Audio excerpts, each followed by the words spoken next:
আজকে আমরা নিউটনিয়ান মেকানিক্সের লেকচার 11 শুরু করব। মোটামুটি আমরা রৈখিক পার্ট শেষ করে ফেলেছি এবং কৌণিক পার্টের তোমার ওই জড়তার ভ্রামক শেষ করেছি আর একটু বেসিক আলোচনা করেছি। বৃত্তীয় যে গতিটা ছিল ওই গতির বিভিন্ন ঘূর্ণন অবস্থা নিয়ে এগুলো আলোচনা করেছি। আজকে আমরা বৃত্তাকার যে গতির যে ত্বরণ ব্যবস্থাটা আছে এগুলো নিয়ে আলোচনা করব। আজকে আমাদের আলোচ্য বিষয় আছে বৃত্তাকার গতির ত্বরণ। এর সাথে আমরা কেন্দ্রমুখী ত্বরণটাও তো পড়বো। কেন্দ্রমুখী ত্বরণটাও এটার সাথে ইনক্লুড।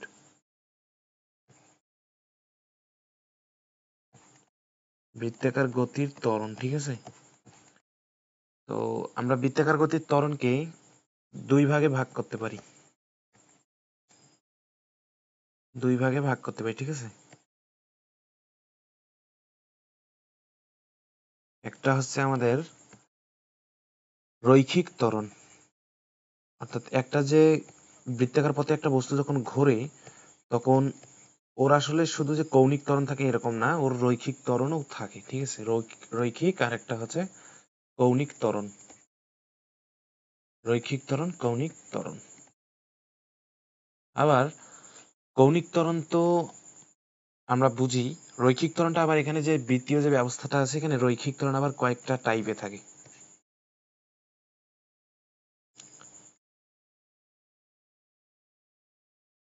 এখানে তোমার রৈখিক ত্বরণটা আবার আমরা তিনটা প্রধান টাইপে ভাগ করতে পারি। একটা হচ্ছে মনে করো স্পর্শী ত্বরণ। স্পর্শী ত্বরণটা আমরা না লিখি এটা তো বোঝাই যায়। তো স্পর্শী, তারপর হচ্ছে কেন্দ্রমুখী,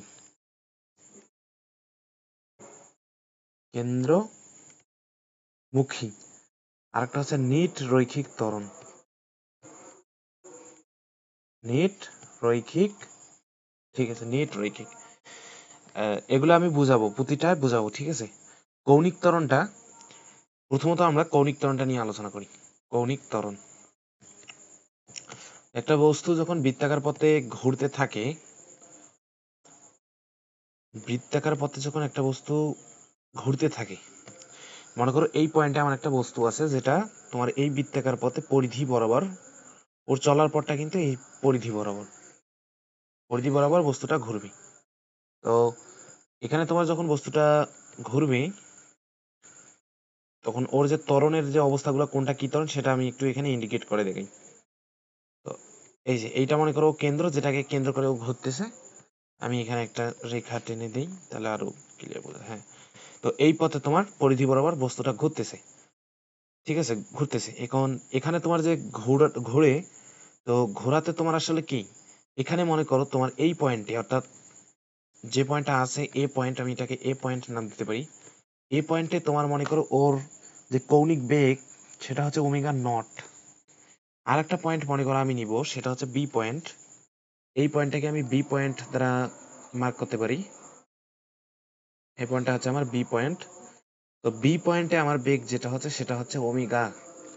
অর্থাৎ দেখো এখানে হচ্ছে ওমেগা নট আর এখানে হচ্ছে ওমেগা নট আর ওমেগা।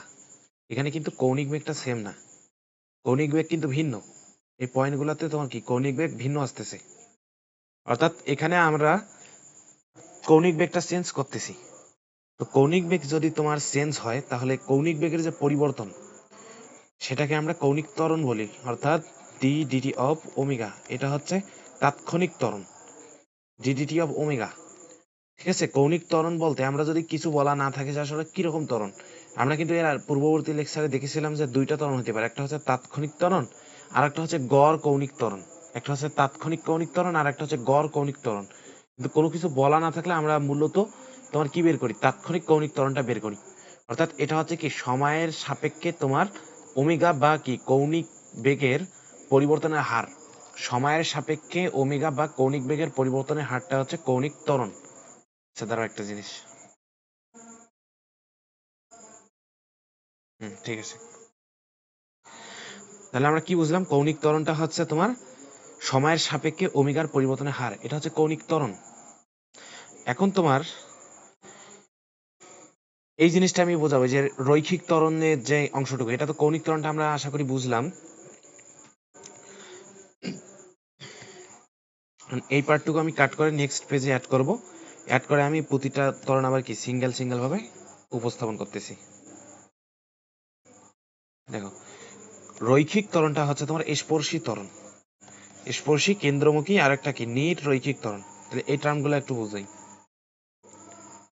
এটা হচ্ছে মনে করো এইখানে আমার কি ওই বস্তুটা একটা কি বৃত্তাকার একটা শেপে পরিধি বরাবর ও ঘূর্ণায়মান, পরিধি বরাবর ও ঘূর্ণায়মান, ঠিক আছে, ঘূর্ণায়মান এখানে। এখন কোনো একটা বস্তু যখন ঘুরে, কথাটা মাথায় নেবা কিন্তু, কোনো একটা বস্তু যখন ঘুরে ও আসলে ঘোরার জন্য একটা কি কেন্দ্রের দিকে একটা কেন্দ্রমুখী বল অনুভব করে।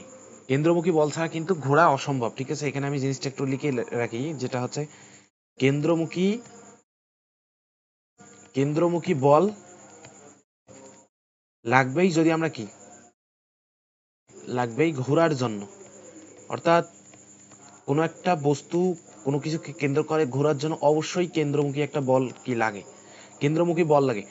আর বল আসলে কি, বল তো হচ্ছে ভর এবং ত্বরণের গুণফলটা, যেটা আমরা নিউটনীয় গতিসূত্রে একটা কেস হিসেবে জানি।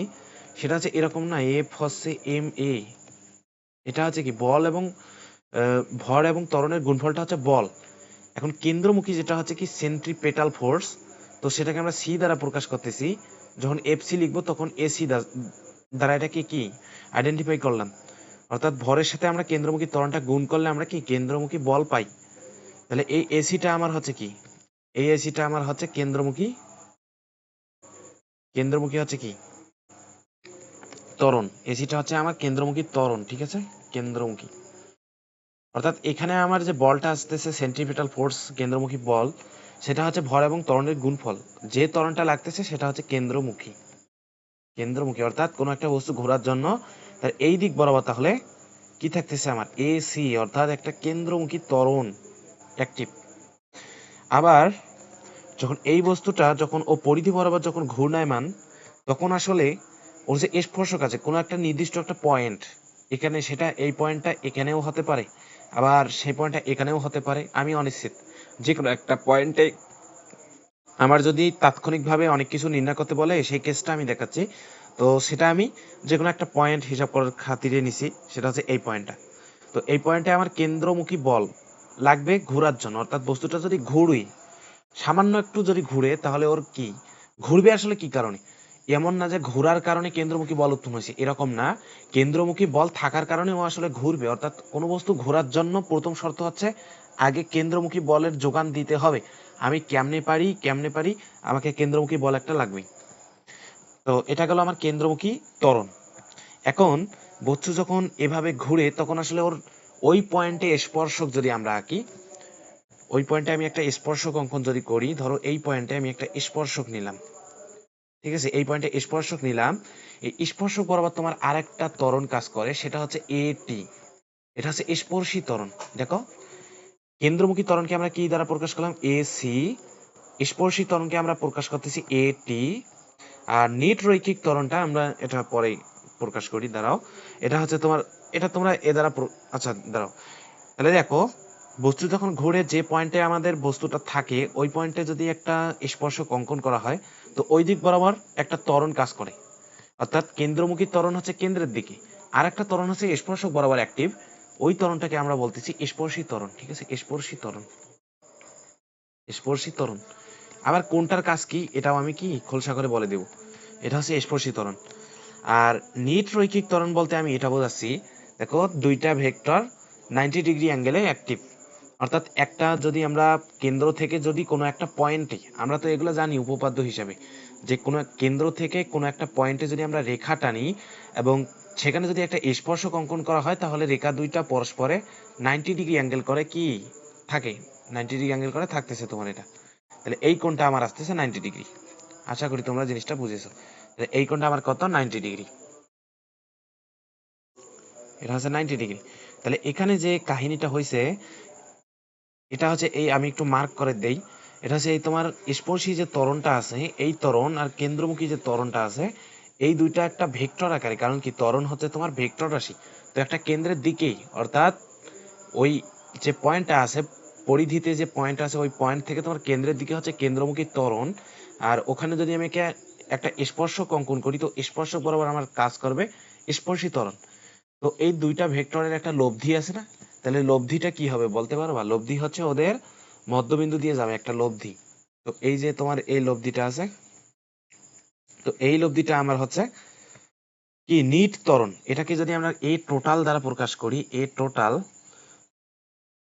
আচ্ছা এ নেট দিই, কারণ টোটাল টি দিলে তো এখানে আবার স্পর্শী ত্বরণের টি আসতেছে। তো এ নেট হচ্ছে, এ নেট আমরা কি লিখতে পারি, এটাকে আমরা কি দ্বারা প্রকাশ করতেছি, এ নেট। আর এ নেটটা আমি কি বললাম, যে এখানে হচ্ছে তোমার দুইটা ভেক্টর 90 ডিগ্রি অ্যাঙ্গেলে ক্রিয়া করতেছে, অর্থাৎ এই দিক বরাবর হচ্ছে তোমার এসি, দেখো জিনিসটা চিত্র থেকে এখানে তুলে আনতেছি, আর এই দিক বরাবর অ্যাক্টিভ আছে তোমার এটি। তাহলে এখানে আছে এসি, এখানে আছে এটি, তাদের মধ্যবর্তী কোণ 90 ডিগ্রি। এই দুইটার একটা লব্ধি তোমার এই হলুদ রেখা দ্বারা দেই। এখানে তোমার যে একটা লব্ধি আছে, এই লব্ধিটা হচ্ছে আমার কি এ নেট, এইটা হচ্ছে আমার এ নেট, এ নেট। তাহলে এ নেট কি হবে, আমরা জানি দুইটা, আমরা যেহেতু নিউটনিয়ান মেকানিক্স পড়তেছি, তার মানে কি আমরা ভেক্টর সম্পর্কে ভালো জ্ঞান নিয়ে এসেছি, ঠিক আছে। তাহলে এ নেট হবে কি, দুইটা ভেক্টর 90 ডিগ্রি অ্যাঙ্গেলে থাকলে তাদের লব্ধি হচ্ছে তোমার তাদের বর্গের যোগফলের কি বর্গমূল, বর্গের যোগফলের বর্গমূল, অর্থাৎ এসি স্কয়ার প্লাস এটি স্কয়ার। তাহলে জিনিসটা বুঝছো, এটা হচ্ছে আমার কি এ নেট, দুইটা ভেক্টর 90 ডিগ্রি অ্যাঙ্গেলে থাকলে তাদের কি লব্ধি। তাহলে আশা করি নেট ত্বরণটা বুঝেছি। এবার আমি প্রতিটা ত্বরণের কাজ নিয়ে আলোচনা করব, একটু কাজ, কাজ যে কোনটার আসলে কি কাজ। প্রথমত যদি আমি বলি স্পর্শী ত্বরণ, স্পর্শী ত্বরণ, স্পর্শী ত্বরণটা মূলত কি জানো, স্পর্শী ত্বরণ হচ্ছে রৈখিক বেগের পরিবর্তনের হার। এটাকে আমরা কি বলি, রৈখিক বেগের পরিবর্তনের হার।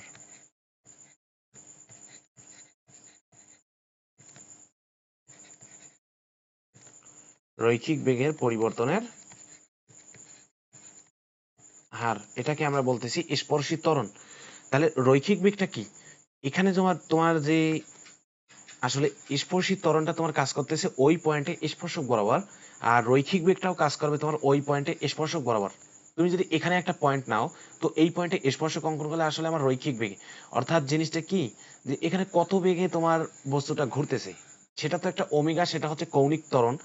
আর আমরা ওমেগা সম্পর্কে জেনেছি, সেটা হচ্ছে থিটার পরিবর্তনের হার। অর্থাৎ এখানে যে তোমার বস্তুটা চলমান, তো দেখো এই পয়েন্টে মনে করো এখান থেকে যাত্রা করে এই পয়েন্টে আসলো, তো এখানে তোমার এই যে একটা অ্যাঙ্গেল করবে না, এই যে অ্যাঙ্গেলটা একটা অ্যাঙ্গেল তৈরি করতেছে, তো এই অ্যাঙ্গেলটার পরিবর্তনের হারটা হচ্ছে আমার ওমেগা। কিন্তু অর্থাৎ থিটা এর পরিবর্তনের হারটা হচ্ছে ওমেগা। তো ওমেগা আলাদা ইস্যু, কিন্তু তোমার এখানে মনে করো 5 মিটার/সেকেন্ড বেগে এই দিক বরাবর বেগ। আবার এই পয়েন্টে যদি আমার বেগ নির্ণয় করতে বলে, তাহলে এই পয়েন্টে স্পর্শক বরাবর আমার কি বেগ থাকবে, রৈখিক বেগ। এই দিক বরাবর আমার আসতেছে মনে করো 5 মিটার/সেকেন্ড। এই পয়েন্টে আমার একটা রৈখিক বেগ আছে, সেটা এই দিক বরাবর 5 মিটার/সেকেন্ড। অর্থাৎ সবসময় কোনো পয়েন্টে স্পর্শী ত্বরণ বা স্পর্শী বেগ যদি নির্ণয় করতে বলে, ওই পয়েন্টে আমাদের স্পর্শক অঙ্কন করতে হবে, তাহলে কি আমরা রৈখিক বেগের দিকটা সম্পর্কে অবগত হব, ঠিক আছে। তাহলে এখন আমি যেটা বলতে চাচ্ছি, যে স্পর্শী ত্বরণ হচ্ছে রৈখিক বেগের পরিবর্তনের হার। অর্থাৎ এই পয়েন্টে তোমার রৈখিক বেগের মান একটা আছে না, তার পরিবর্তনের হারটা হচ্ছে আমার স্পর্শী ত্বরণ। অর্থাৎ এখানে মনে করো বস্তুটা 5 মিটার/সেকেন্ড বেগ নিয়ে চলছে, এই পয়েন্টে ধরলাম আবার 5 মিটার/সেকেন্ড, আবার এই পয়েন্টে ধরলাম 5 মিটার/সেকেন্ড, আবার মনে করো এখানে 10 মিটার/সেকেন্ড, ঠিক আছে। তো এইখানে যে তোমার পরিবর্তন হচ্ছে 5 মিটার/সেকেন্ড থেকে 10 মিটার/সেকেন্ড একটা রৈখিক বেগ অর্জন করতেছে, তো এই রৈখিক বেগের পরিবর্তনের হারটা হচ্ছে আমার স্পর্শী ত্বরণ।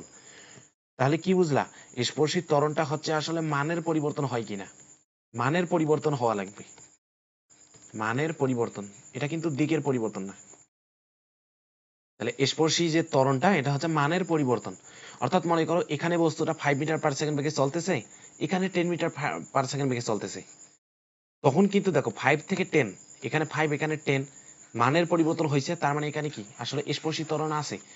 আবার এখানে দেখো দিকটা এইদিক, এখানে দিকটা এইদিক, দিক আলাদা হয়েছে, এই পয়েন্টের দিকটা উপরের দিকে, আর এই পয়েন্টের দিকটা হচ্ছে আমার বা হাতের দিকে, দিক পরিবর্তন হয়েছে, কিন্তু মান সেম। এখানে মনে করো 5 মিটার/সেকেন্ড, এখানে 5 মিটার/সেকেন্ড, মান সেম, কিন্তু একটা উপরের দিকে একটা বাম দিকে, তাহলে আসলে স্পর্শী ত্বরণ নাই। স্পর্শী ত্বরণটা কখন ইফেক্টিভ, যখন তোমার মানের চেঞ্জ আসতেছে, এখানে 5 মিটার/সেকেন্ড, এখানে তোমার আসতেছে 10 মিটার/সেকেন্ড, মানের চেঞ্জ হবে মানে এখানে তোমার স্পর্শী ত্বরণ কি অ্যাক্টিভ হয়ে গেছে। তাহলে আমরা স্পর্শী ত্বরণের কাজটা বুঝেছি। আসলে স্পর্শী ত্বরণের কাজটা হচ্ছে মানের পরিবর্তনের জন্য দায়ী।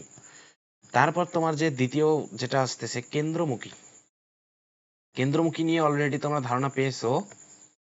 কেন্দ্রমুখী ত্বরণে তোমার কাজ হচ্ছে কি, বস্তুকে ঘুরতে সহায়তা করবে। বস্তুকে ঘুরতে সহায়তা না, ঘুরতে, আচ্ছা ঘুরতে সহায়তাই দেয়, সমস্যা নাই। ঘোরার জন্য আসলে প্রধানত ওই দেয়। তো ঘুরতে সহায়তা প্লাস কি জানো, এখানে হচ্ছে তোমার দিকের পরিবর্তন। দিকের পরিবর্তন, আমি যে কিছুক্ষণ আগে দিক নিয়ে এত মাতামাতি করলাম না, দিক পরিবর্তন হলে আসলে স্পর্শী ত্বরণে কোনো পরিবর্তন হয় না, কিন্তু দিকের পরিবর্তনের জন্য তোমার কেন্দ্রমুখী ত্বরণ তৈরি হয়ে যাবে। কিরকম, এখানে মনে কর তোমার বেগের দিকটা হচ্ছে উপরের দিকে, অর্থাৎ বেগের দিকটা উপরের দিকে। আর এই পয়েন্টে যদি আমি নেই, এই পয়েন্টে আমার বেগের দিক হচ্ছে বাম দিকে, হাতের বাম দিকে, কারণ বস্তুটা এই দিক বরাবর ঘুরতেছে। বস্তুটার ঘূর্ণনের দিক কিন্তু এই দিক বরাবর, ঠিক আছে। তো এখানে তোমার উপরের দিকে বেগের দিক, এখানে হচ্ছে এই দিক বরাবর। এখন আমি যদি বলি যে এই পয়েন্টে আমার বেগ উপরের দিকে 5 মিটার/সেকেন্ড, এই পয়েন্টে আমার বেগ বাঁ দিকে 5 মিটার/সেকেন্ড। দেখো 5 মিটার/সেকেন্ড, 5 মিটার/সেকেন্ড মান একই, অর্থাৎ স্পর্শী ত্বরণ নাই, কিন্তু দিকটা তোমার চেঞ্জ হয়ে গেল। এখানে দিকটা উপরের দিকে, আর এই পয়েন্টের দিকটা হচ্ছে আমার বাঁ হাতের দিকে। দিক যখন চেঞ্জ আসবে, তখন দিক চেঞ্জ আসার কারণে কেন্দ্রমুখী ত্বরণ কি অ্যাক্টিভ হয়ে যায়। তাহলে এই যে কেসটা যেটা বললাম আমি, যে 5 মিটার/সেকেন্ড উপরের দিকে, 5 মিটার/সেকেন্ড বাঁ হাতের দিকে, এখানে তোমার স্পর্শী ত্বরণ নাই, কারণ মানের পরিবর্তন হয় নাই। কেন্দ্রমুখী ত্বরণ আছে, কারণ মানের পরিবর্তন হয় নাই, কিন্তু দিকের পরিবর্তন হয়েছে। কারণ কেন্দ্রমুখী ত্বরণের বেলায় তোমার কি হইতে পারে, মানেরও পরিবর্তন হইতে পারে, মানের পরিবর্তন হোক, মানের পরিবর্তন যখন হবে তখন স্পর্শী ত্বরণ কি অ্যাক্টিভ হয়ে যাবে, আবার কেন্দ্রমুখী ত্বরণও থাকবে। ঘোরার জন্য প্রধান শর্ত হচ্ছে আমার কেন্দ্রমুখী ত্বরণটা কাজে লাগতে হবে। তাহলে এটা হচ্ছে আমার দিকের পরিবর্তনের জন্য দায়ী, প্রধানত দিকের পরিবর্তনের জন্য। আর নিট রৈখিক ত্বরণ নিয়ে আমাদের কোনো মাথা ব্যথা নাই। নিট রৈখিক ত্বরণ নিট রৈখিক ত্বরণের মতো, কারণ ওটা হচ্ছে একটা ভেক্টর লব্ধি, ঠিক আছে। ওটা হচ্ছে বস্তুটাকে ঘুরতে সহায়তা করে, আবার মানেরও পরিবর্তন করে। এরকম হইতে পারে নিট নিট ত্বরণটা দেখো, আমি এ নেট কি লিখছি, নেট রৈখিক ত্বরণটা লিখছি আমি √AC² + AT², এটা লিখছি তো। এখন তোমার যদি বস্তুটা এরকম ভাবে ঘুরতে থাকে, আর বিভিন্ন পয়েন্টে তোমার যদি আমি একটু মান নেওয়ার ট্রাই করি, এই পয়েন্টে মনে করো তোমার একটা বস্তুটা, আর এই পয়েন্টে একটা, আচ্ছা এই পয়েন্টটা মুছে দিই, এই পয়েন্টে। তো এই পয়েন্টে আমি দুইটা স্পর্শক নিই, ঠিক আছে, যেহেতু আমার হিসাব নিকাশগুলো স্পর্শক প্রধান ভূমিকা পালন করবে। তো এই পয়েন্টে একটা স্পর্শক নিলাম, এই পয়েন্টে একটা স্পর্শক নিলাম। তাহলে দেখো আমি যেটা বোঝাচ্ছি যে বস্তুটা এই দিক দিয়ে ঘূর্ণায়মান, তাহলে এই পয়েন্টে, অর্থাৎ এ পয়েন্ট যদি আমি নেই, এ পয়েন্টে আমার বেগের দিক হচ্ছে উপরের দিকে, আর এই পয়েন্টে বেগের দিক এইখানে। এখানে আমি ধরলাম যে 5 মিটার/সেকেন্ড, আর এই পয়েন্টে আমার আসতেছে 5 মিটার/সেকেন্ড, অর্থাৎ দুইটাই সেম। তাহলে এখানে দেখো এসি, আসলে এটি আমি মান বের করবো না, জাস্ট আছে কিনা সেটা টেস্ট করব। এটি হচ্ছে দেখো মানের কিন্তু কোনো চেঞ্জ হয় নাই, অর্থাৎ তোমার যে রৈখিক বেগটা, এখানে 5 মিটার/সেকেন্ড, এখানে 5 মিটার/সেকেন্ড, অর্থাৎ এটি তোমার যেটা আসবে সেটা হচ্ছে 0। এটি হচ্ছে 0। এটি কি, আচ্ছা আমি এখানে দেই যে নাই, এটি হচ্ছে নেই, ঠিক আছে নেই। এখন এসি যদি আমি চিন্তা করি, এসি এসি আমার চোখ বন্ধ করে, এখানে কিছুই দেখা লাগবে না। তুমি দেখো যে বস্তুটা ঘুরতেছে কিনা, বস্তু ঘুরতেছে, তার মানে এখানে এসি আছেই, কারণ এসি না থাকলে বস্তুটা ঘোরা একদম ইম্পসিবল। এখন এখানে তোমার এসি কত, এসি বিদ্যমান, অর্থাৎ এসি এক্সিস্ট করতেছে, ঠিক আছে, এক্সিস্ট করতেছে। আর এখানে তোমার দেখো আর একটা এ নেট, এ নেট তাহলে কি, এ নেট কিন্তু সবসময় থাকবে। দেখো এটি নাই কিন্তু এসি আছে, অর্থাৎ এরকম আসতেছে না, এ নেটটা তোমার। এসি যদি থাকে তাও AC² + এটি যদি নেই, তাহলে এটির মান হচ্ছে 0 তাহলে শেষমেশ আমরা কি পাবো, এসি পাবো, অর্থাৎ তোমার নিট ত্বরণটা আসতেছে এসি।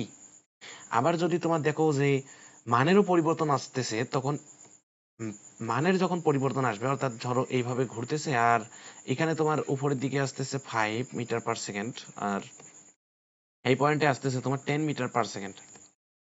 অর্থাৎ দেখো এখানে কিন্তু মানের পরিবর্তন আসতেছে, তো মানের পরিবর্তন যখন থাকবে তখন এটিও থাকবে, এটিও থাকবে, ঠিক আছে। আশা করি তোমরা জিনিসটা বুঝেছো।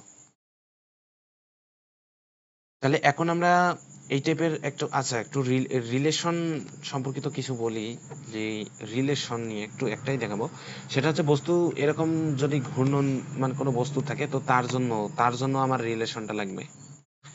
তো এই কেসে যদি আমি দেখাই যে এখানে তোমার একটা বস্তু ঘুরবে, আশা করি তোমরা জিনিসটা বারবার রাখাতে বিরক্ত হচ্ছে কিনা জানি না। এখানে তোমার এই যে স্পর্শী ত্বরণটা আসলে কোন দিকে কাজ করতেছে, যেটা বললাম আমি, স্পর্শী ত্বরণটা হচ্ছে আমার উপরের দিক। তো এইখানে আমার কাজ করতেছে এটি, আর এই দিক বরাবর কাজ করতেছে আমার এসি, রাইট? অর্থাৎ কেন্দ্রের দিকে। এখানে যদি আমার কেন্দ্রটা চিন্তা করা হয়, তাহলে এই দিক বরাবর কাজ করতে এসি, আর এই দিক বরাবর এটি।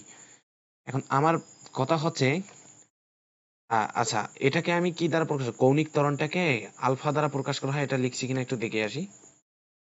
আচ্ছা লিখছি, কৌণিক ত্বরণ হচ্ছে আলফা। ঠিক আছে, কৌণিক ত্বরণ হচ্ছে আমার আলফা। এই স্পর্শী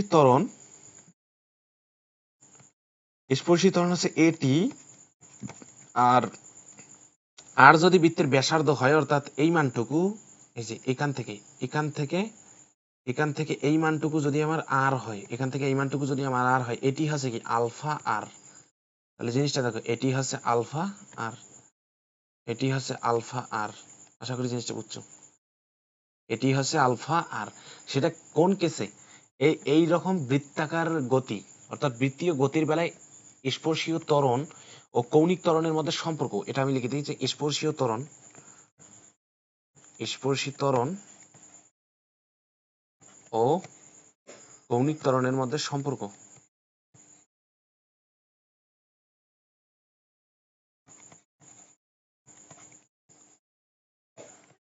স্পর্শী ত্বরণ ও কৌণিক ত্বরণের মধ্যে সম্পর্ক। তাহলে স্পর্শী ত্বরণ ও কৌণিক ত্বরণের মধ্যে সম্পর্ক আশা করি তোমরা বুঝেছো, যেটা হচ্ছে এটি হচ্ছে আলফা আর, আর হচ্ছে বৃত্তের ব্যাসার্ধ, আলফা হচ্ছে কৌণিক ত্বরণ, এটা আমি লিখে দিই একটু, কৌণিক ত্বরণ। আর এখানে তোমার এটি হচ্ছে কি, এটি হচ্ছে স্পর্শী ত্বরণ।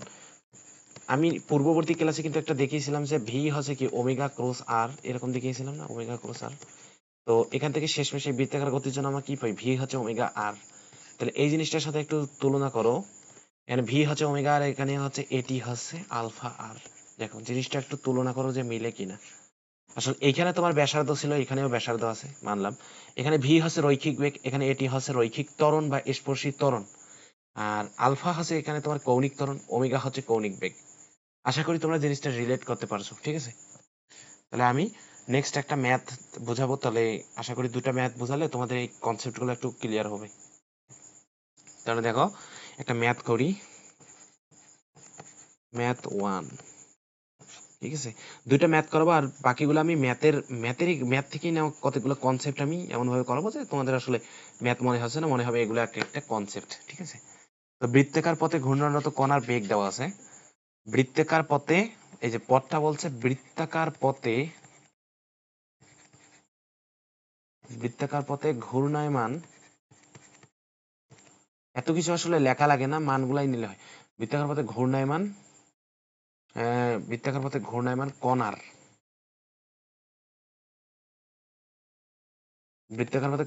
কণার, বেগ, কত দেওয়া আছে জানো? ভি হচ্ছে 2 মিটার/সেকেন্ড।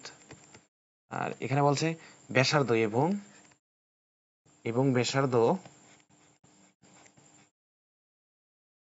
এবং ব্যাসার্ধ হচ্ছে 2 মিটার। তাহলে আমরা কি সবগুলো ত্বরণ বের করবো 2 মিটার। আমাদের কাজ হচ্ছে সবগুলো ত্বরণ বের করা, 2 মিটার। তাহলে সবগুলো ত্বরণ কত?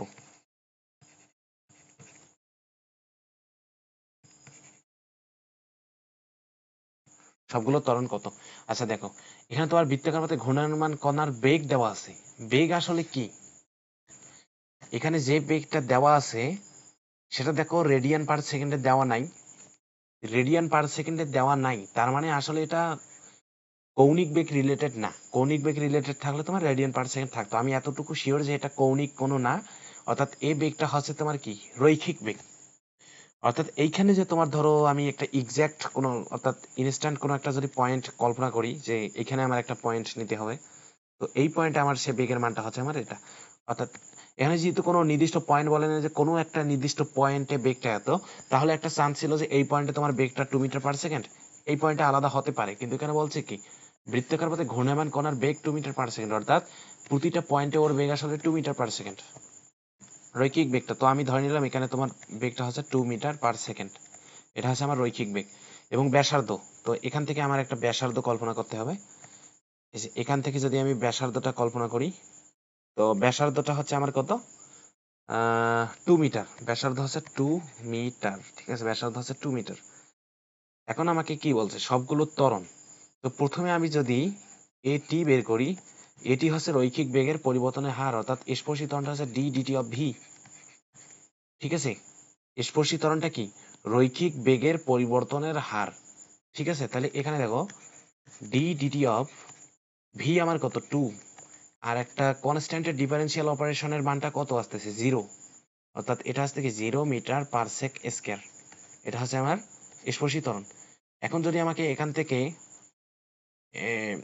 কেন্দ্রমুখী ত্বরণটা বের করতে বলে, আচ্ছা এর আগে আমরা কৌণিক ত্বরণটা বের করি। এটা হচ্ছে কি স্পর্শী, স্পর্শী। আমি প্রতিটা ত্বরণ আলাদা আলাদা পেন দিয়ে লিখবো। তো এবার সাদা পেন দিয়ে লিখি, এটা হচ্ছে কি কৌণিক। কৌণিক কৌণিক ত্বরণ নিয়ে যদি আমরা কাজ করি, কৌণিক ত্বরণ হচ্ছে আলফা, আমাদের আলফা জানা লাগবে, আলফা।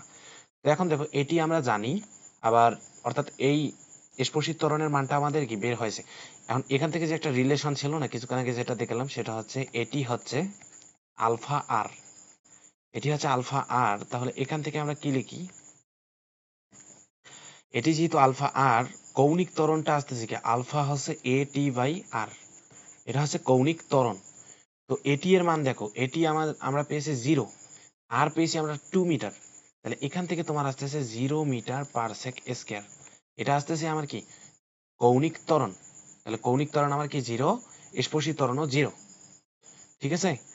এখন তোমরা একটা জিনিস দেখো, যে আসলে স্পর্শী ত্বরণ 0, তাহলে কৌণিক ত্বরণও 0 কিভাবে আসলো।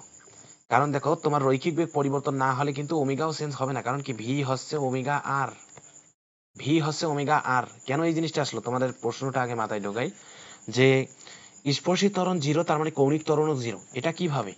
আসলে দেখো ভি হচ্ছে কি ওমেগা আর না, এই রিলেশনটা আমরা পূর্ববর্তী ক্লাসে পড়েছিলাম।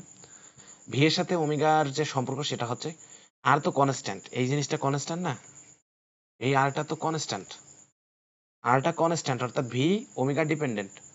এখন এখানে তোমার ভি চেঞ্জ হচ্ছে, দেখো তো এখানে তোমার ভি চেঞ্জ হচ্ছে, এখানে কিন্তু তোমার ভি চেঞ্জ হচ্ছে না। এখানে কোনো নির্দিষ্ট পয়েন্টের কথা বলে নাই, অর্থাৎ পুরো পরিধিস্থ যে পথটা আছে, পুরো পথে আমার রৈখিক বেগটা হচ্ছে 2 মিটার পার সেকেন্ড, অর্থাৎ এখানে তোমার ভি হচ্ছে কনস্ট্যান্ট, ভি কনস্ট্যান্ট। ভি যদি কনস্ট্যান্ট হয়, আর তো কনস্ট্যান্ট, তাহলে ওমেগাটা কনস্ট্যান্ট না। দেখো জিনিসটা যেটা হচ্ছে, আর তো কনস্ট্যান্ট আগে থেকেই, আর তো আমরা চেঞ্জ করতে পারতেছি না, অর্থাৎ আমাদের যে পরিধিস্থ পথটা আছে, পথটা তো আমরা প্রসারিত করে আরটাকে চেঞ্জ করতে পারতেছি না, অর্থাৎ আরটা কনস্ট্যান্ট।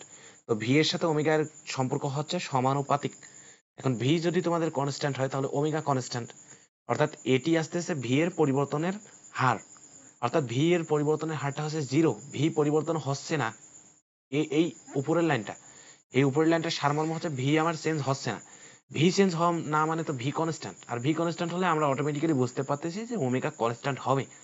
আবার এই সূত্র দিয়ে আবার বের করে দেখলাম যে আসলে না 0, অর্থাৎ কৌণিক বেগ তোমার চেঞ্জ হয় নাই, এখানে তোমার ভি চেঞ্জ হয় নাই।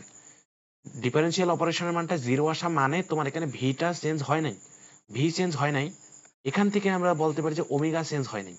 ওমেগা চেঞ্জ না হওয়ার কারণে কৌণিক ত্বরণ তোমার 0, আর ভি চেঞ্জ না হওয়ার কারণে স্পর্শী ত্বরণ বা রৈখিক ত্বরণের মানটা আসতেছে 0। আশা করি তোমরা জিনিসটা বুঝেছো। এবার যদি আমরা কৌণিক ত্বরণের একটু হিসাব নিকাশে যাই, কৌণিক ত্বরণ, আচ্ছা কৌণিক তো বের করলাম, এটা আমাদের বের করতে হবে কেন্দ্রমুখী, ঠিক আছে। কেন্দ্রমুখী, কেন্দ্রমুখী নিয়ে যদি আমাদের আলোচনা করা লাগে, কেন্দ্রমুখী এসি, এসি দেখো, এসি হচ্ছে, আচ্ছা এসি এর সূত্রটা সম্ভবত আমি লিখিয়ে দেইনি, ঠিক আছে। এসি নিয়ে আমরা একটু আলোচনা করবো, দাঁড়াও, এই ম্যাটটা আমরা পরে আসতেছি। এখন দেখো কেন্দ্রমুখী ত্বরণের বেলায় কেসটা কি, এরকম একটা কি বললাম বস্তু, কেন্দ্রমুখী ত্বরণটা একটু আলোচনা করি। এই যে আসলে কেন্দ্রমুখী ত্বরণ,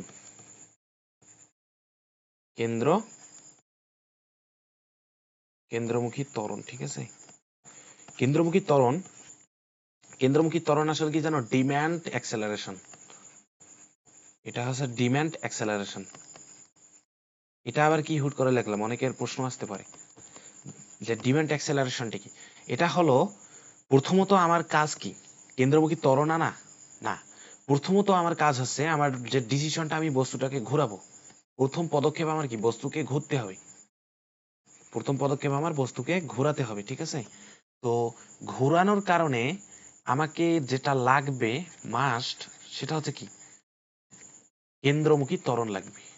আচ্ছা, কেন্দ্রমুখী ত্বরণকে আমি এসি দ্বারা তো আইডেন্টিফাই করে ফেলেছি অলরেডি, আমি বারবার লিখতেছি মাস্ট এসি, ঠিক আছে? অর্থাৎ প্রথম কাজ হচ্ছে আমি ঘোরাবো, সিদ্ধান্ত নিয়েছি যে হ্যাঁ আমি ঘোরাবো। তো দ্বিতীয়ত হচ্ছে ঘোরানোর জন্য আমার কি? কেন্দ্রমুখী ত্বরণ লাগবে। কেন্দ্রমুখী ত্বরণ লাগতেছে। আর এই কেন্দ্রমুখী ত্বরণটা আসলে, এটা আসলে কোনো ইয়া না, এটা হচ্ছে কি তোমার ডিমান্ড অ্যাক্সেলারেশন। অর্থাৎ এটা আমার চাহিদা। কোন একটা বস্তু, প্রথমত আমার ডিসিশন আছে আমি এই বস্তুটাকে ধরো 5 মিটার পার সেকেন্ড বেগে ঘোরাবো। একটা আমি ডিসিশন নিয়ে ফেলেছি যে আমাকে এই বস্তুটাকে 5 মিটার পার সেকেন্ড বেগে ঘোরাতে হবে। এখানে আমার ব্যাসার্ধ একটা নির্দিষ্ট দেওয়া আছে, আমার ব্যাসার্ধ আর, এই বস্তুটাকে আমি 5 মিটার পার সেকেন্ড বেগে ঘোরাবো। এটা আমার কি প্রথম ডিসিশন। দ্বিতীয় ডিসিশন আছে এসি তো লাগবেই, কারণ বস্তুকে ঘোরানোর জন্য এসি মাস্ট। তো এসিটা এখন আমার কি হবে? যে 5 মিটার পার সেকেন্ড বেগে ঘোরানোর জন্য ওকে কত কেন্দ্রমুখী ত্বরণ দেওয়া লাগতে পারে। অর্থাৎ ও যে 5 মিটার পার সেকেন্ড বেগে ঘুরবে, কত কেন্দ্রমুখী ত্বরণ লাগবে, কত কেন্দ্রমুখী ত্বরণ লাগতেছে, ঠিক আছে? 5 মিটার পার সেকেন্ড বেগে যেহেতু ঘুরবে, ওকে আসলে কত কেন্দ্রমুখী ত্বরণ লাগবে, এটা হচ্ছে আমার প্রথম যে জিনিসটা। তো কেন্দ্রমুখী ত্বরণটা আসলে লাগতেছে কত, সেটা আমি আগে থেকেই বুঝতে পারতেছি যে আসলে 5 মিটার পার সেকেন্ড বেগে ঘোরানোর জন্য আমাকে কত কেন্দ্রমুখী ত্বরণ দিতে হবে, তাহলে আমি 5 মিটার পার সেকেন্ড বেগে বস্তুটাকে ঘোরাতে পারবো। এখন এরকম হতে পারে যে বস্তুটাকে আমার 100 মিটার পার সেকেন্ড বেগে ঘোরানো লাগবে, তাহলে আমাকে আগে দেখতে হবে যে 100 মিটার পার সেকেন্ড বেগে বস্তুটাকে ঘোরানোর জন্য কত কেন্দ্রমুখী ত্বরণ আমার কি লাগতেছে। তাহলে কেন্দ্রমুখী ত্বরণটা হচ্ছে কত লাগতেছে, কেউ এসে বলতেছে যে আমাকে এতটুকু লাগবে, অর্থাৎ এটা হচ্ছে ডিম্যান্ড অ্যাক্সেলারেশন। এটা ঘোরানোর আগেই বলে দিতে হবে, চাচ্ছে, ও চাচ্ছে যে এইদিকে আসো, আমাকে এত ত্বরণ দাও, তাহলে আমি তোমাকে এই ব্যাগটা দিতে পারবো। মানে অর্থাৎ আমি এখানে ইনপুট দেবো যে আমরা কত চাই, আমরা কি পরিমাণ চাচ্ছি, আর ওরা ওরা আমাদের আউটপুট দেবে কি, তুমি এত ত্বরণ দাও, তাহলে তো আমি তোমাদের এই ব্যাগটা দিয়ে দেবো, ঠিক আছে? এরকম কেসটা। তাহলে এখানে তোমার এজন্য আর কি বলতেছি যে কেন্দ্রমুখী ত্বরণটা আসলে ডিম্যান্ড অ্যাক্সেলারেশন। আর এই ডিম্যান্ড অ্যাক্সেলারেশনটা এখন আমাদের যোগান দিতে হবে। তো আমরা বিভিন্ন সোর্স থেকে যোগান দিব, ঠিক আছে? মনে করো আমরা একটা জিনিস কিনবো, তো কেনার জন্য ধরো 10,000 টাকা লাগতেছে। তো এই 10,000 টাকা আমরা বিভিন্ন সোর্স থেকে কালেক্ট করতে পারি, ঠিক আছে? কোনো একটা নির্দিষ্ট সোর্স থেকেও কালেক্ট করতে পারি, একটা সোর্স থেকে কালেক্ট করতে পারি, আবার একাধিক সোর্স থেকেও কালেক্ট করতে পারি। ঠিক সেমলি কেন্দ্রমুখী ত্বরণটা ডিম্যান্ড অ্যাক্সেলারেশন, অর্থাৎ এটা আমাদের অলরেডি চাওয়া হয়েছে যে আমাকে এত ত্বরণ লাগবে। তো এই ত্বরণটা যোগান দেওয়ার জন্য বিভিন্ন সোর্স থেকে আমাদের ত্বরণটা দিতে হবে। সামগ্রিক ভাবে যদি আমরা দিতে ব্যর্থ হই, তাহলে আমরা কি ওই বেগটা অর্জন করব না। অর্থাৎ আমরা যত চাচ্ছি, আমরা চাচ্ছি 5 মিটার পার সেকেন্ড বেগে বস্তুটা ঘুরুক, কিন্তু আমার যদি সেই পরিমাণ ত্বরণ যদি যোগান দিতে না পারি, তাহলে কি 5 মিটার পার সেকেন্ড বেগে ঘোরানো কিন্তু অসম্ভব। অর্থাৎ এখানে হইলো কি, আসলে এ কিন্তু ধার ধারবে না, এ একটা নির্দিষ্ট একটা মান চেয়ে বসেছে, আমাকে এত ত্বরণ দাও, তো আমি তোমাদের এই বেগটা দিব। কিন্তু আমরা যদি বিভিন্ন সোর্স থেকে কালেক্ট করে ওই পরিমাণ ত্বরণ যদি ওকে যোগান দিতে না পারি, তখন হবে কি, তখন বস্তুটা ওই বেগে ঘুরবে না। এজন্য আমি বলতেছি যে কেন্দ্রমুখী ত্বরণটা আসলে ডিম্যান্ড অ্যাক্সেলারেশন, এটা আমাদের যোগান দেওয়া লাগে, ঠিক আছে? বিভিন্ন সোর্স থেকে কি যোগান দেওয়া লাগে,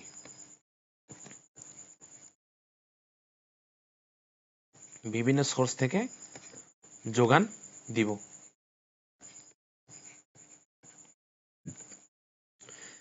ঠিক আছে? বিভিন্ন সোর্স থেকে যোগান দিব। তো এখানে কেন্দ্রমুখী বল যদি আমরা নিই এফসি, এটা আমি ডাইরেক্টলি লিখবো। এফসি হচ্ছে তোমার এই এই প্রান্তে মনে করো যে বস্তুটা আছে, এই বস্তুটার ভর আমি বাই চান্স ধরে নিলাম এম ভর। আচ্ছা, এই বস্তুটা হচ্ছে আমার এম ভরের একটা বস্তু, এভাবে তোমার একটা কি বৃত্তাকার একটা পথে ঘুরতেছে। তো এফসি কেন্দ্রমুখী যে বলটা, অর্থাৎ প্রথমত আমি কি বলছি যে ঘোরার জন্য কেন্দ্রমুখী ত্বরণ লাগবে। এটা কিন্তু আমি কি টেকনিক্যালি কিন্তু বলে দিছি যে কেন্দ্রমুখী ত্বরণ লাগবে, মানে তো কেন্দ্রমুখী বল। কারণ কি, আমরা কি জানি, ত্বরণ থাকলে সেখানে বল আসবেই, ত্বরণ থাকা মানে বল আসবেই, ঠিক আছে? অর্থাৎ কেন্দ্রমুখী ত্বরণ লাগতেছে ঘোরার জন্য, টেকনিক্যালি কিন্তু আমি বলে দিচ্ছি যে ঘোরার জন্য কেন্দ্রমুখী বল লাগতেছে। আর কেন্দ্রমুখী বলের যে ফর্মুলা, সেটা হচ্ছে এফসি হচ্ছে এম এ সি নেই, এম এ সি আর এই এসিটাকে আমরা লিখছি M V square by R, M V square by R, ঠিক আছে, এটা হচ্ছে M V square by R. তাহলে এখানে দেখো এম, এই এসি এর মানটা, এসি হচ্ছে আমার ভি স্কয়ার বাই আর, ঠিক আছে, ভি স্কয়ার বাই আর। এখন দেখো ভি যদি আমি ওমেগা আর বসাই, কারণ আমরা কি বৃত্তাকার যে পথ সেটা তো আমরা জানি ভি হচ্ছে ওমেগা আর, ঠিক আছে, দেখো ভি হচ্ছে ওমেগা আর এর ও স্কয়ার বাই আর। তাহলে এখান থেকে তোমার কি এসে জানো, এম ওমেগা স্কয়ার আর, এই জিনিসটা এখান থেকে আমরা কি পাবো। অর্থাৎ কেন্দ্রমুখী ত্বরণের আমরা দুইটা ফর্মুলা জানলাম, একটা হচ্ছে এফসি হচ্ছে এম ভি স্কয়ার বাই আর, আর ওটাকে এটা লেখা যায় এম ওমেগা স্কয়ার আর। এখানে তো এমটা বাদে এই ওমেগা স্কয়ার যে আরটা টার্মটা আছে না, এই টার্মটা হচ্ছে আমার কি কেন্দ্রমুখী ত্বরণ, কারণ আমরা প্রথমে লিখছি এসি। দেখো এই ত্বরণগুলো মার্ক করছি আমি। তাহলে আমরা এসিটাকে কি লিখতে পারি, ফাইনালি যেটা আমাদের ডিসিশন যে এসি হচ্ছে আমার, আচ্ছা, কেন্দ্রমুখী ত্বরণ হচ্ছে ভি স্কয়ার বাই আর, আর এটাকে আমরা কি লিখতে পারি, ওমেগা স্কয়ার আর। আশা করি তোমরা জিনিসটা এতক্ষণে স্পষ্ট। তাহলে আমরা এবার কি পূর্বের ম্যাথটা করতে পারি না, পূর্বের ম্যাথটা করি।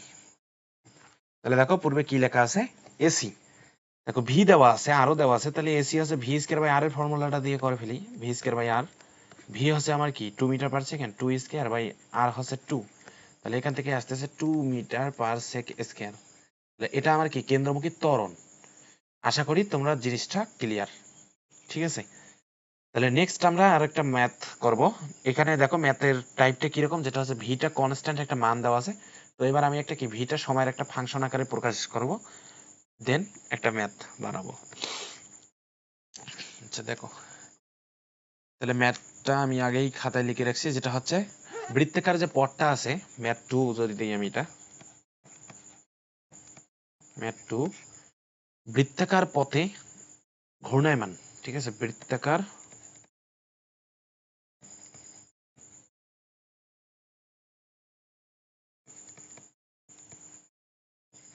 বৃত্তাকার পথে ঘূর্ণায়মান বস্তুর বেগ, বেগ হচ্ছে কি ভি হচ্ছে 2t, এটা কি এক ইউনিটটা হচ্ছে তোমার মিটার পার সেকেন্ড, এবং ব্যাসার্ধ 2 মিটার আছে, ব্যাসার্ধ দেওয়া আছে, এবং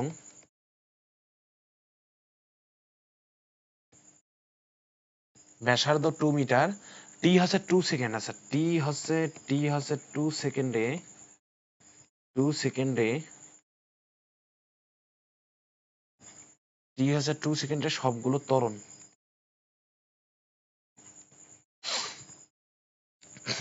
বৃত্তাকার পথে ঘূর্ণায়মান বস্তুর বেগ হচ্ছে ভি হচ্ছে 2t, তাহলে সবগুলো ত্বরণ। তাহলে আমার দেখো, এবার দেখো ফাংশনটা কি, পূর্ববর্তী ম্যাথে কিন্তু ভি হচ্ছে 2 মিটার পার সেকেন্ড দিছিলাম, কিন্তু এখানে আছে কি সময়ের ফাংশন। তাহলে তোমরা কি জিনিসটা একটু ধরতে পারছো যে আসলে বেগটা কনস্ট্যান্ট না। এখানে মনে করো তোমার 5 মিটার পার সেকেন্ড, এখানে কিন্তু 10 মিটার পার সেকেন্ড হওয়ার একটা চান্স আছে, আবার মনে করো এখানে নাই হয়ে যাওয়ার চান্স আছে, বেগ অর্থাৎ নাইও হওয়ার চান্স আছে। কিন্তু আসলে দেখো টিটা যেহেতু বাড়বে, অর্থাৎ বেগটা বাড়বে, এখানে কমার চান্স নাই, বাড়বে। ধরো এখানে এই যে টি আছে না, এখানে মনে করো 0 সেকেন্ড, এই পয়েন্টে আমি কি সময় গণনা শুরু করেছি, অর্থাৎ এখানে আমার টি জিরো হলে এখানে ভি 0। তারপর দেখো 2 সেকেন্ড পর কত হবে, ওখানে দেখো টি হচ্ছে 2 যদি বসাই 4, অর্থাৎ 2 সেকেন্ড পর 4 মিটার পার সেকেন্ড। আবার 5 সেকেন্ড পর 10 মিটার পার সেকেন্ড হবে, কারণ টি এর মান আমরা 5 সেকেন্ড বসাবো, অর্থাৎ ভি, টি ইনপুট দেবো আমরা ভি পাবো, টি ইনপুট দেবো ভি পাবো। অর্থাৎ সময় যত বাড়তেছে এরকম হবে, দেখো জিনিসটা সময় বাড়ার সাথে সাথে বেগের কি মানটাও বাড়বে, অর্থাৎ বেগের মানটা এখানে সময়ের উপর ডিপেন্ডেন্ট। এরকম এই যে এইভাবে মনে করো 0 থেকে শুরু হয়েছে, এই যে এইভাবে ঘুরতে ঘুরতে ঘুরতে ঘুরতে এই যে সময় বাড়তেছে, তোমার বেগটা বাড়তেছে, অর্থাৎ যত সময় বাড়বে তোমার কি বেগটা তত স্পিডে হবে, বেগটা তত বাড়বে। তাহলে এখন দেখো তোমার কি বলছে, 2 মিটার, টি 2 সেকেন্ডে সবগুলো ত্বরণ। তাহলে প্রথমে আমরা কি নির্ণয় করি, প্রথমে স্পর্শী ত্বরণটা নির্ণয় করি। এটি হচ্ছে কি ডি ডিটি অফ ভি, অর্থাৎ ভি এর ডিফারেন্সিয়াল অপারেশন। তো ডি ডিটি অফ ভি হচ্ছে তোমার 2t। তাহলে এখান থেকে তোমার আসতেছে 2 কত, স্পর্শী ত্বরণ হচ্ছে 2 মিটার পার সেকেন্ড স্কয়ার, এটা। আবার দেখো এখানে কি বলছে, ব্যাসার্ধ 2 মিটার। এখন এ কি নির্ণয় করি, এসি যদি আমরা নির্ণয় করি, এসি, আচ্ছা, এসি নির্ণয় করার আগে আমরা আলফাটা নির্ণয় করি, আলফাটা কৌণিক ত্বরণ। দেখো আলফা, আলফা কি হচ্ছে, আলফা হচ্ছে আমরা কি জানি, এটি হচ্ছে তোমার আলফা আর, ঠিক আছে, আলফা আর। তাহলে এখান থেকে তোমার আলফা কি আসতেছে, আলফা আসতেছে এটি বাই আর। আশা করি তোমার আলফা কি এটা বোঝানো লাগবে না। তাহলে এটি দেখো টি হচ্ছে 2 সেকেন্ডে, 2 সেকেন্ডে তোমার এটি কত, এটি আসলে আসতেছে 2 সেকেন্ডে 2, কনস্ট্যান্ট একটা, মানে এখানে সময়টা উঠে গেছে, ঠিক আছে, অর্থাৎ এটি আমরা পেয়েছি 2, অর্থাৎ এটি আর সময়ের উপর ডিপেন্ডেন্ট না। তোমরা জিনিসটা এভাবে দেখো যে এখানে তোমার বেগটা আসলে সময়ের উপর ডিপেন্ডেন্ট, কারণ কি সময়ের এক ঘাত, বেগটা সময়ের উপর ডিপেন্ডেন্ট, কিন্তু ডিফারেন্সিয়েশন করার পর দেখা গেল যে টিটা নাই, কারণ কি এক ঘাটের টি থাকার কারণে টি এর সাপেক্ষে ডিফারেন্সিয়েশন করায় এখানে তোমার শুধু একটা কনস্ট্যান্ট মান আসছে, অর্থাৎ সময়ের সাপেক্ষে আর এটি পরিবর্তন হচ্ছে না। এখন বাই চান্স এখানে তোমার টি স্কয়ার থাকতো, তখন আসলে এটাকে ডিফারেন্সিয়েট করার পরও টি এর একঘাতী একটা ফাংশন থাকতো, তো তখন হতো কি, তখন আসলে এটিটা টি এর উপর ডিপেন্ডেন্ট, কিন্তু এখন যেহেতু একটা কনস্ট্যান্ট মান, তার মানে এটিটা টি ডিপেন্ডেন্ট না, ঠিক আছে। এখন তাহলে আর এর মান কত আসছে, আর হচ্ছে আমাদের দেওয়া আছে 2, তাহলে এখান থেকে আমরা পেলাম যেটা হচ্ছে 1 মিটার পার সেকেন্ড স্কয়ার, এটা হচ্ছে কেন্দ্রমুখী কি ত্বরণ, ঠিক আছে, এটা হচ্ছে কেন্দ্রমুখী ত্বরণ। আচ্ছা, কেন্দ্রমুখী ত্বরণের ইউনিটটা কি এটা হবে? আসলে আমি যতদূর জিনিসটা বুঝতেছি, এটি যেহেতু তোমার মিটার পার সেকেন্ড আর এদিক, আচ্ছা এটা তোমার কি দেখো, তাহলে এই জিনিসটা আশা করি দেখো, যেটা হচ্ছে এই যে আলফাটা আছে, আলফাটা আসলে তোমার এখানে মিটার পার সেকেন্ড স্কয়ার হবে না, ঠিক আছে, আলফাটা মিটার পার সেকেন্ড স্কয়ার হবে না। আচ্ছা এটা তো হবে মিটার পার সেকেন্ড স্কয়ার, এই যে আলফাটা মিটার পার সেকেন্ড স্কয়ার হবে না, কারণ কি, কারণ কেউ বলতে পারবা, কারণ আলফাটা হচ্ছে কৌণিক ত্বরণ, অর্থাৎ radian per second square, radian per second square, radian per second square, ঠিক আছে। তাহলে এখানে তোমার যেটা আসতেছে আমি এটা ভুল লিখছি, তাহলে বুঝছো যে আলফা হচ্ছে তোমার কৌণিকের ব্যাপার স্যাপার, এখানে হচ্ছে তোমার রেডিয়ান পার সেকেন্ড স্কয়ার। এখন দেখো, আচ্ছা তোমাদের অনেকের মনে হইতে পারে এই জিনিসটা, তোমাদের অনেকে মনে হইতে পারে যে দেখো আলফা হচ্ছে আমার এ টি বাই আর, এই আলফাটা কি, আচ্ছা আলাদা পেন দিয়ে লিখি, দেখো এইটা একটু খোলসা করে দিই, যেটা হচ্ছে আলফা হচ্ছে এ টি বাই আর, আবার এটি এর এককটা কি, এটি এর একক হচ্ছে তোমার এই দেখো স্পর্শী ত্বরণের একক মিটার পার সেকেন্ড স্কয়ার, আর এর একক হচ্ছে মিটার, তো মিটার মিটার ক্যান্সেল হয়ে যাচ্ছে, তো এখানে থাকতেছে সেকেন্ড ইনভার্স 2, সেকেন্ড ইনভার্স 2, ঠিক আছে, কিন্তু এখানে রেডিয়ান কেন, এখানে কিন্তু রেডিয়ানটা উজ্জ্ব থাকে, ঠিক আছে, রেডিয়ান উজ্জ্ব থাকে, রেডিয়ানটা তোমার এখানে উজ্জ্ব থাকে, এটা আমরা লিখি না ওইভাবে। তাহলে এখন দেখো, আর এসি যদি আমাদের এখানে নির্ণয় করতে পারে, এসি হচ্ছে তোমার V square by R, V square by R.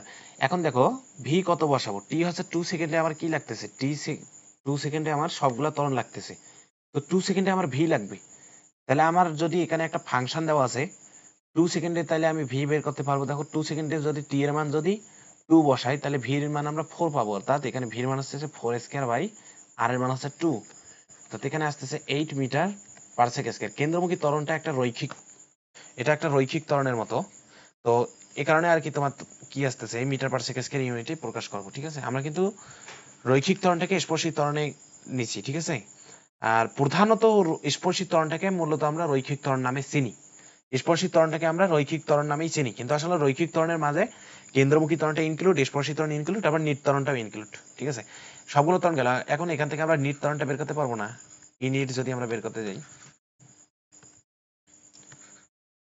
Init কত, এনএট হচ্ছে তোমার এসি স্কয়ার প্লাস এটি স্কয়ার, এসি স্কয়ার প্লাস এটি স্কয়ার, এসি কত, কেন্দ্রমুখী ত্বরণ তোমার এখানে 8 স্কয়ার প্লাস স্পর্শী ত্বরণ হচ্ছে 2 স্কয়ার, তাহলে এ নেট তোমার কি সে আসবে জানো, এটা যেহেতু রৈখিক ত্বরণ, অর্থাৎ দেখো কেন্দ্রমুখী ত্বরণটা একটা রৈখিক ত্বরণ, স্পর্শী ত্বরণটা একটা রৈখিক ত্বরণ, দুইটা রৈখিক ত্বরণের লব্ধি, তাহলে এটার ইউনিটটা তোমার আসবে মিটার পার সেকেন্ড স্কয়ার, অর্থাৎ যে কোনো রৈখিক ত্বরণের বেলায় তোমার লব্ধিটা এরকম আসতেছে।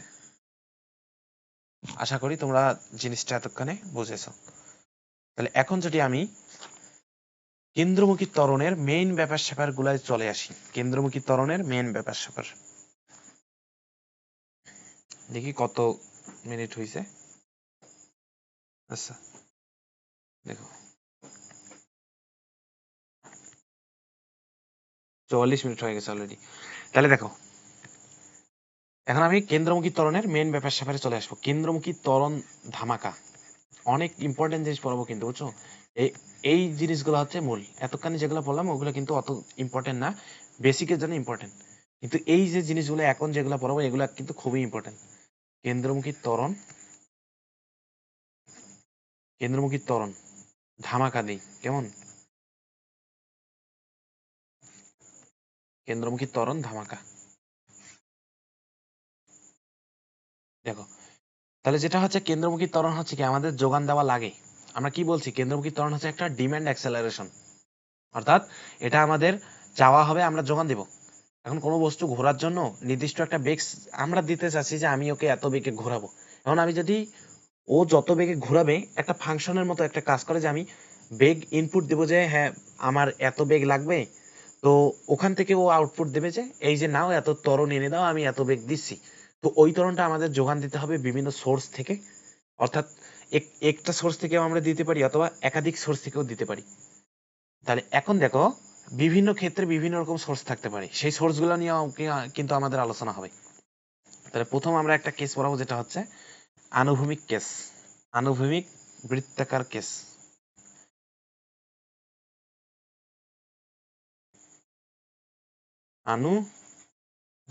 লেখাটা একটু ছোট হয়ে গেছে মনে হয়।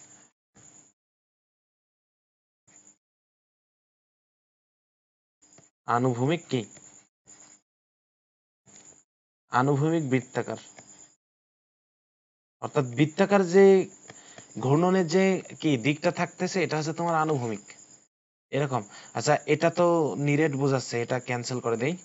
এখানে দেখি কোনো শেপ নেওয়া যায় কিনা, যেটা তোমাদের সাদা হলে ওইটা নেওয়া যাইতো অবশ্য।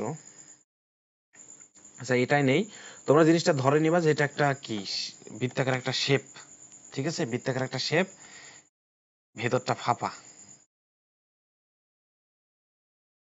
দেখো এটা এটা মনে করো, দেখো তলটা আমি একটু এরকম ডিম্বাকার করছি, কিন্তু এটা আসলে বৃত্তাকার। কেন ডিম্বাকার করলাম, ডিম্বাকার করলাম যাতে বোঝা যায় যে এটা হচ্ছে আনুভূমিক একটা বৃত্ত। অর্থাৎ দেখো মানে ভূমি ভূমি এটা আছে না, এইটা ধরো তোমার ভূমি, ভূমির সাথে বৃত্তটার প্রতিটা পয়েন্ট কিন্তু সমান্তরাল। এখানে তোমার যদি এটা ভূমি হয়, তো এই ভূমির সাপেক্ষে দেখো এই পয়েন্টটা সমান্তরাল, এই পয়েন্টটাও তত উচ্চতায় আছে। অর্থাৎ এখানে দেখো উচ্চতাটা কিন্তু চেঞ্জ বোঝাচ্ছে। আমি তোমাদের জিনিসটা আসলে বোঝাতে পারতেছি কিনা বুঝতেছি না, যেটা হচ্ছে এখানে দেখো উচ্চতাটা, এখানে উচ্চতাটা আলাদা, কিন্তু আসলে এটা এমন ভাবে আমি বোঝাতে চাচ্ছি যে এই বৃত্তটা তোমার আনুভূমিক ভাবে অবস্থান করতেছে, আনুভূমিক ভাবে অবস্থান করতেছে, অর্থাৎ এই দুইটা কিন্তু সমান, এটা আর এটা সমান, অর্থাৎ বৃত্তের প্রতিটা পয়েন্ট এই ভূমি থেকে সমান উচ্চতায় আছে। তাহলে এটা আমরা কি বলি, এটাকে বলি আমরা আনুভূমিক বৃত্ত। তো আনুভূমিক বৃত্তাকার পথে যখন আমরা একটা বস্তু ঘোরানোর ট্রাই করব, এখানে রেড পেন নিলে মনে হয় স্পষ্ট বোঝা যাবে। আচ্ছা এখানে মনে করো একটা বস্তু যখন আমরা ঘোরানোর ট্রাই করব, বস্তুটার ভর আমি কি দিতে পারি, বস্তুটার ভর ধরে নিলাম আমি এম ভরের একটা বস্তু ঘোরাবো। তাহলে দেখো বস্তুটা যে ঘুরবে, অর্থাৎ এই বৃত্তাকার পথ নিয়ে যে বস্তুটা ঘুরতেছে, বস্তুটার উপর কতগুলো বল এখানে অ্যাক্টিভ দেখো তো। নিচের দিকে হচ্ছে mg, এই বস্তুটার ভর একটা অভিকর্ষজ বল ভূমি বরাবর ক্রিয়া করে, সেটা হচ্ছে mg।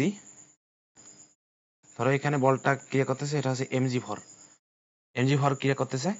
আর দেখো এটা হচ্ছে একটা কি সুতা, এইটা কি একটা সুতা, সুতা এটা হচ্ছে সুতা।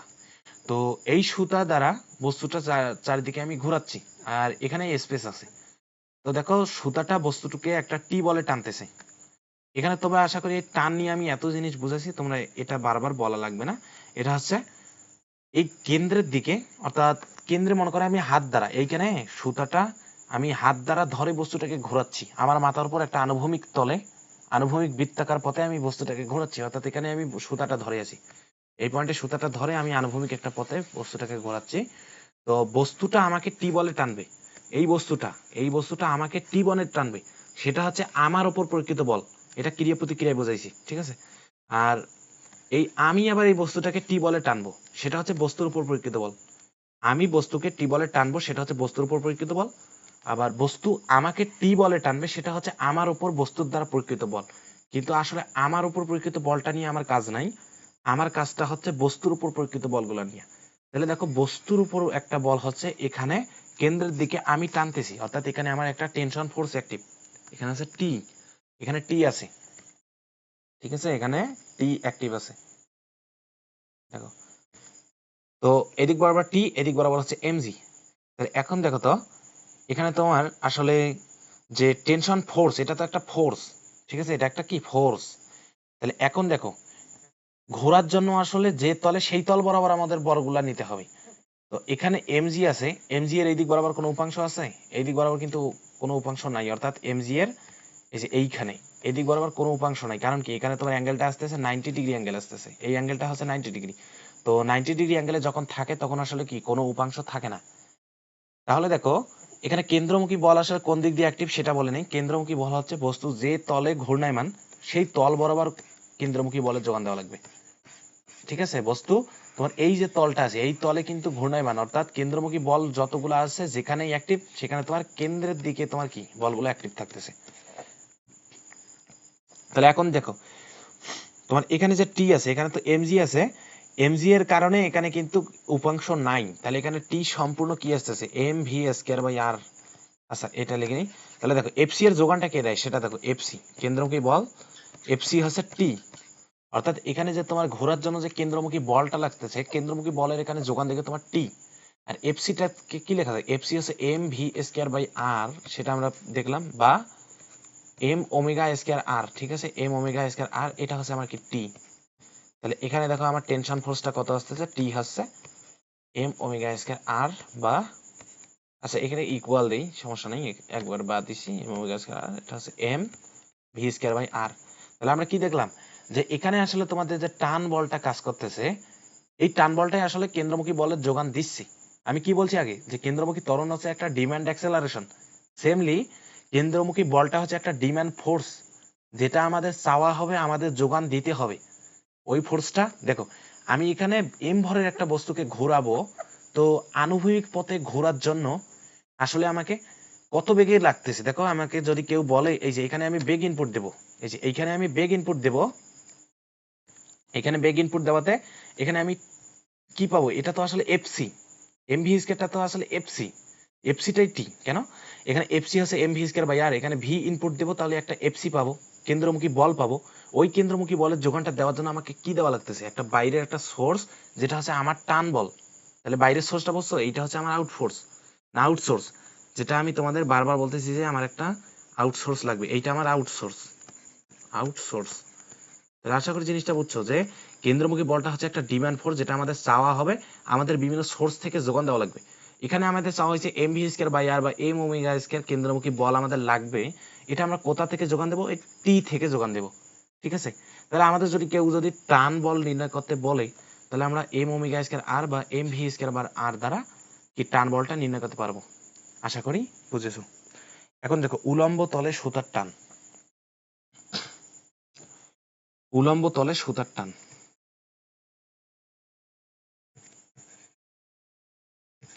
উলম্ব তলে ঘূর্ণায়মান আছে, উলম্ব তলে ঘূর্ণায়মান। তোমরা আনুভূমিক বৃত্তাকার পথটা আশা করি বুঝেছো। এবার আমি কি উলম্ব তল নিব,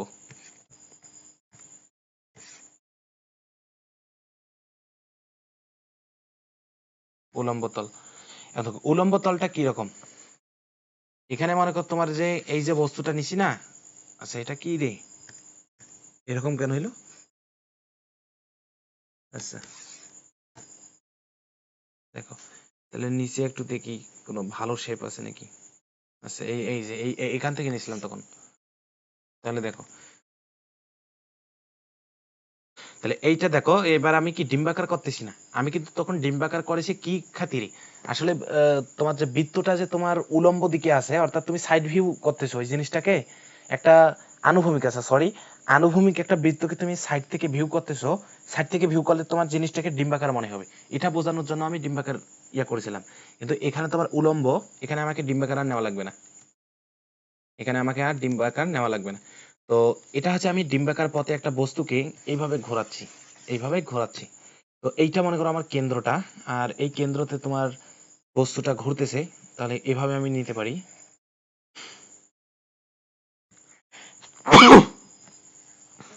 দেখো এখানে হচ্ছে আমার এম ভরের বস্তুটা, এম ভরের বস্তু। তো বস্তুটার আমি তিনটা কেস নেই, তিনটা পজিশন নেই বস্তুটার। এখানে একটা মনে করো, আচ্ছা আগে এটা বুঝাই, আচ্ছা ঠিক আছে আগে এটাই বুঝাই তারপর আমি নেক্সট এটা বুঝাবো এখন। তাহলে দেখো উলম্ব তলে যখন বস্তুটা ঘুরবে, উলম্ব তলে বস্তুটা ঘুরবে, তো তখন ঘোরার জন্য তখন আসলে কি লাগবে? প্রথমত ঘোরার জন্য আমার কেন্দ্রমুখী বল লাগবে। কেন্দ্রমুখী বলের এবার যোগানটা কোত্থেকে আসবে? তাহলে এখন বস্তুটার উপর বলগুলো আগে নির্ণয় করি। তাহলে এখানে বস্তুটার ভর যেহেতু m, তাহলে বস্তুর নিচের দিকে একটা কি কাজ করতেছে বলো তো? অভিকর্ষজ বল কাজ করতেছে। নিচের দিকে mg কাজ করতেছে। mg। আবার দেখো টান সবসময় কিন্তু কেন্দ্রের দিকে কাজ করবে, অর্থাৎ বস্তুটার উপর টান কেন্দ্রের দিকে। যেহেতু বস্তুটা এভাবে আমি ঘোরানোর ট্রাই করতেছি, তাহলে এই দিক বরাবর রেড পেন দিয়ে দিই, যেহেতু এখানে রেড পেন মার্ক করা। তো নিচের দিকে বস্তুটার একটা টান বল কাজ করবে টি, আর নিচের দিকে mg। এখানে বস্তুটার উপর কিন্তু আর কোনো বল কাজ করতেছে না।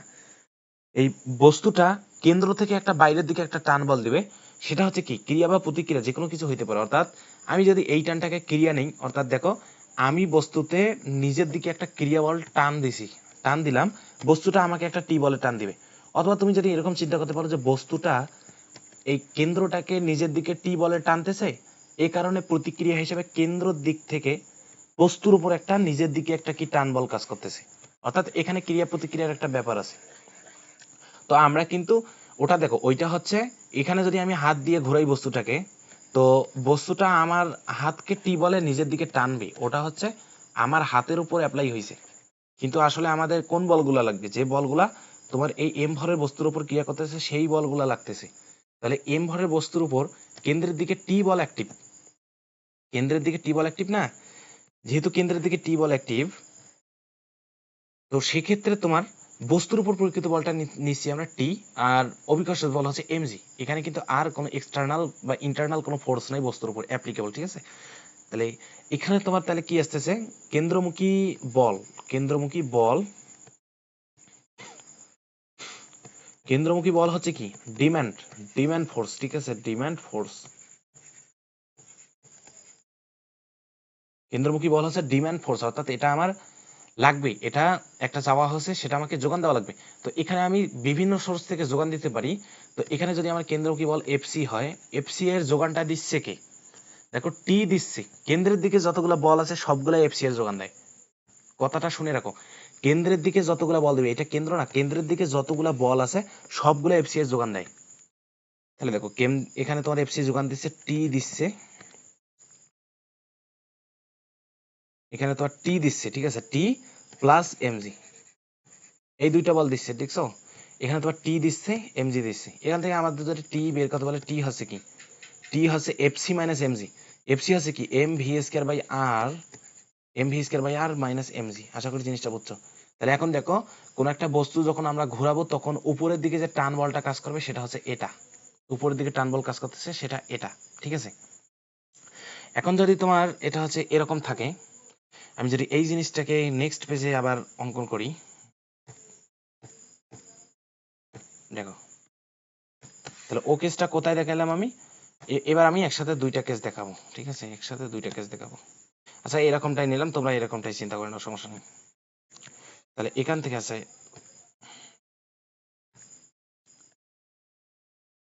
দেখো এবার মনে করো বস্তুটা এখানে আছে, ওটা ছিল উপরে, এটা আছে এমবরে বস্তু।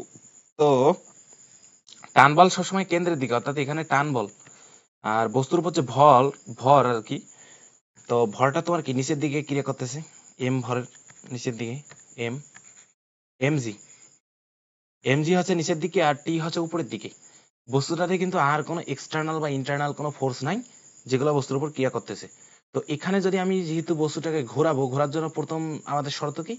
ও একটা কেন্দ্রমুখী ত্বরণ বা আচ্ছা কেন্দ্রমুখী বল ও যোগান চাইবে, যে আমাকে এত পরিমাণ কেন্দ্রমুখী বল যোগান দাও, যেখানে থেকে পারো নিয়ে আসো। তো বিভিন্ন সোর্স থেকে আমরা কালেক্ট করে কেন্দ্রমুখী বলটা ওকে যোগান দেবো। তো এখানে যে সোর্স দুইটা, সেটা হচ্ছে কেন্দ্রের দিকে বা কেন্দ্রের বিপরীতে যে বলগুলো ক্রিয়া করতেছে তাদের লব্ধিগুলাই হচ্ছে কি আমাদের এফসি, কেন্দ্রমুখী বল। তাহলে এখানে দেখো এফসি নিব, এফসিটার এখানে কে যোগান দিচ্ছে? P R MG. দেখো এফসি সবসময় কিসের দিকে ক্রিয়া করছে? এফসি সবসময় এই দিক বরাবর ক্রিয়া করবে।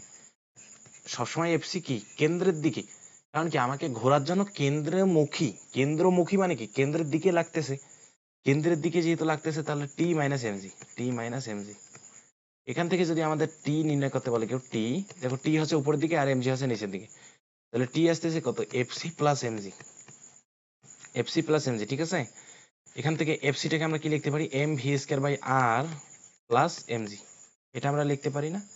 তাহলে এখন দেখো, এটা হচ্ছে আমার নিচের দিকে, যখন বস্তুটা একদম সর্বনিম্ন স্তরে থাকে তখন টি হচ্ছে কি, যেটা টান বল, টান বলটা হচ্ছে M V square by R plus MG, এখানে কিন্তু প্লাস।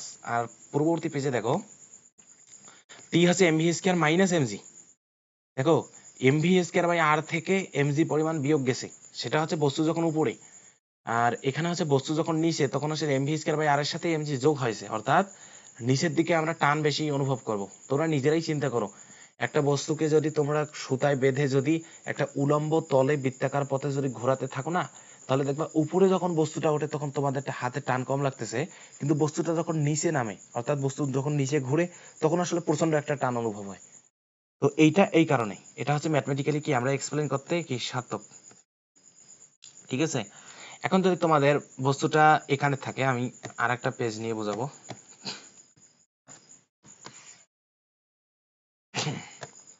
বস্তুটা তোমার যদি এখানে থাকে, তাহলে আমি কি বলতেছি যে কেন্দ্রমুখী বল আসলে কেন্দ্রের দিকে বলগুলো নেওয়া লাগে, অর্থাৎ কেন্দ্রের দিকে যতগুলো বল ক্রিয়া করতেছে তাদের লব্ধি নিয়ে আমরা কি কেন্দ্রমুখী বলের যোগানটা দিব, অর্থাৎ প্লাস মাইনাস করে বিভিন্ন সোর্স থেকে আমরা, অর্থাৎ বিভিন্ন সোর্স থেকে বল নিচ্ছি, আবার বিভিন্ন সোর্সের যে বলটা আছে সেটা বিয়োগ দিচ্ছি, দেওয়ার পর যতটুকু থাকতেছে ততটুকু আমরা কেন্দ্রমুখী বলকে হিসেবে দিচ্ছি। এখন আমাদের যদি কেন্দ্রমুখী বলটা প্রয়োজনের থেকে কম হয়, হয় বস্তুটা নাও ঘুরতে পারে, অথবা নির্দিষ্ট একটা কম বেগ নিয়ে ঘুরতে পারে। ঠিক আছে, এরকম। আবার যদি কেন্দ্রমুখী বল আমার পরিমাণের থেকে বেশি দেওয়া হয় যায় না, তাহলে আসলে বস্তুটা খুব স্পিডে ঘোরা শুরু করবে। তাহলে এখন যদি বস্তুটা আমার বাই চান্স এখানে থেকে যায়, এইখানে এইখানে বস্তুটা এখানে, দেখো এখানে আসছে বস্তুটা তোমার এখানে এম ভরের একটা বস্তু আছে, রাইট, এম ভরের একটা বস্তু। তাহলে এখন মনে করো বস্তুটার উপর কতগুলা বল ক্রিয়া করতেছে, প্রথমত তো টেনশন ফোর্স কেন্দ্রের দিকে টি, আর আর এই বস্তুটার উপর একটা বল ক্রিয়া করতেছে, সেটা হচ্ছে অভিকর্ষজ বল, সেটা হচ্ছে নিচের দিকে অভিকর্ষজ বল, নিচের দিকে ক্রিয়া করতেছে তোমার এমজি। তাহলে এখন দেখো এমজি এখানে তো স্পর্শক বরাবর যেহেতু ক্রিয়া করতেছে না, এখানে তোমার 90 ডিগ্রি অ্যাঙ্গেল, তো 90 ডিগ্রি অ্যাঙ্গেলে যখন তোমার বলগুলা অ্যাক্টিভ থাকতেছে তখন আসলে এমজি এর, অর্থাৎ এমজি এর উপাংশ টি এর দিকে নাই, আর টি এর উপাংশ এমজি এর দিকে নাই, কিন্তু আসলে কি টি এর উপাংশ কি এমজি এর দিকে নিলেও হবে কি আমার কাজ হবে না, আমার আসলে কেন্দ্রের দিকে বলগুলা নিতে হবে, যেহেতু টি কেন্দ্রের দিকে, টি এর দিকে এমজি এর উপাংশ থাকলে সেটা আমরা নিতে পারতাম। ঠিক আছে, তাহলে এখানে দেখো এফসি আসলে কি, এফসি তো ফাইনালি আমাদের কেন্দ্রের দিকেই লাগে নাকি, তাহলে এফসি আমি দিকটা একটু দেই, এফসি আমার সবসময় কি কেন্দ্রের দিকেই লাগবে, অর্থাৎ এফসি এটা এটা এটা আমার এফসির দিক হতে পারে, এটা আমার, এটা আমরা এফসি এর দিক হতে পারে। তাহলে দেখো এফসি হচ্ছে কি, এফসি হচ্ছে টি, এফসি হচ্ছে টি, অর্থাৎ এখানে এফসি এর যোগানটা কে দিবে, শুধুমাত্র কেন্দ্রের দিকে টি আছে, এই টিটা আছে, শুধুমাত্র কেন্দ্রের দিকে টি আছে, টি ব্যতীত এখানে এমজি এর কোনো উপাংশ নাই, থাকলে আমরা নিতে পারতাম, সেটা আলাদা ইস্যু। তাহলে এখান থেকে দেখো এম ভি স্কয়ার বাই আর, এটা হচ্ছে টি, অর্থাৎ এখানে তোমার যে টান বলটা কাজ করবে সেটা হচ্ছে M V square by R. এখন যদি আমাকে বলে সর্বনিম্ন টান কোথায়, সর্বনিম্ন টান হচ্ছে এই পয়েন্টে, কারণ এই পয়েন্টে তোমার M V square by R থেকে মাইনাস এমজি, অর্থাৎ এমজি বিয়োগ গেছে, এই পয়েন্টে এমজি যোগ হয়েছে, এই জায়গায় এমজি যোগও যায় না বিয়োগও যায় নাই। তোমাদের কি হালকা হালকা করে একটু মাথায় আসতেছে যে আসলে উপরে যখন গেছে তখন এমজি বিয়োগ হয়ে গেল, আর নিচে যখন আসলো তখন এমজি যোগ হয়ে গেল, আর এই ডান সাইডে যখন থাকলো তখন আসলে এমজি প্লাস মাইনাস কিছুই করলাম না, এমজি এর আংশিক কিছু পার্টও বিয়োগ যোগ করলাম না। ঠিক আছে, অর্থাৎ এখানে তোমার চেঞ্জ হয়, প্রতিটা পয়েন্টে চেঞ্জ হয়। এখানে দেখো এমজি এর যেমন এখানে কোনো এমজি এর ইফেক্টে নাই, এই পয়েন্টে এমজি এর হালকা একটু ইফেক্ট আছে, এই পয়েন্টে হালকা একটু ইফেক্ট আছে, আস্তে আস্তে আস্তে আস্তে এমজি এর ইফেক্ট এখানে ম্যাক্সিমাম হয়ে গেছে, আবার এখানে এমজি এর ইফেক্ট কমবে, এমজি এর ইফেক্ট কমবে কমবে কমবে কমবে কমবে কমবে, এই জায়গায় এসে আবার দেখো এই পয়েন্টের কি আমরা সমতল ধরতে পারি, তো এই পয়েন্টে এসে আবার এমজি এর কোনো ইফেক্ট থাকবে না, আবার এখানে হালকা একটু ইফেক্ট বাড়তে বাড়তে বাড়তে বাড়তে এখানে ইফেক্টটা ম্যাক্সিমাম হয়ে যাবে, অর্থাৎ এই পয়েন্টে এমজি এর ইফেক্টটা ম্যাক্সিমাম, সেটা হচ্ছে ওকে মনে করো ইফেক্ট রাখতেছে, তোমার কাছে 100 টাকার আছে, 50 টাকা তোমাকে কিভাবে ইফেক্ট করতে পারে, হয় তোমাকে 50 যোগ হতে পারে বিয়োগ হতে পারে, দুইটা কিন্তু মারাত্মক ইফেক্ট। যেমন তোমার যদি এখানে ধরো, এখানে মনে করো তোমার আছে 100 টাকা, তো এখানে তোমার 50 যোগ হয় 150 হয়ে যাবে, ইফেক্টটা কি পজিটিভ, কিন্তু কি ইফেক্টটা পজিটিভ কিন্তু মারাত্মক, 50 টাকা বেড়ে গেল। আবার এখানে দেখো 100 টাকা আছে 50 টাকা বিয়োগ হয়ে যায়, তাহলে তোমার থাকতেছে কত 50, অর্থাৎ এখানে তোমার 50-এর ইফেক্টটা আছে, ইফেক্টটা হচ্ছে নেগেটিভ কিন্তু মারাত্মক ইফেক্ট। তো ঠিক সেমলি আবার এখানে মনে করো তোমার 100 টাকা আছে কিন্তু বিয়োগ যাবে 10, ইফেক্টটা হালকা। এখানে তোমার 100 টাকা আছে, বিয়োগ যাবে অর্থাৎ যোগ হবে তোমার মনে করো 20, অর্থাৎ ইফেক্টটা একটু বাড়তেছে। আবার এখানে মনে করো ইফেক্টটা তোমার কত 40, এমজি এর ইফেক্টটা এখানে 40, 140 হয়ে গেল।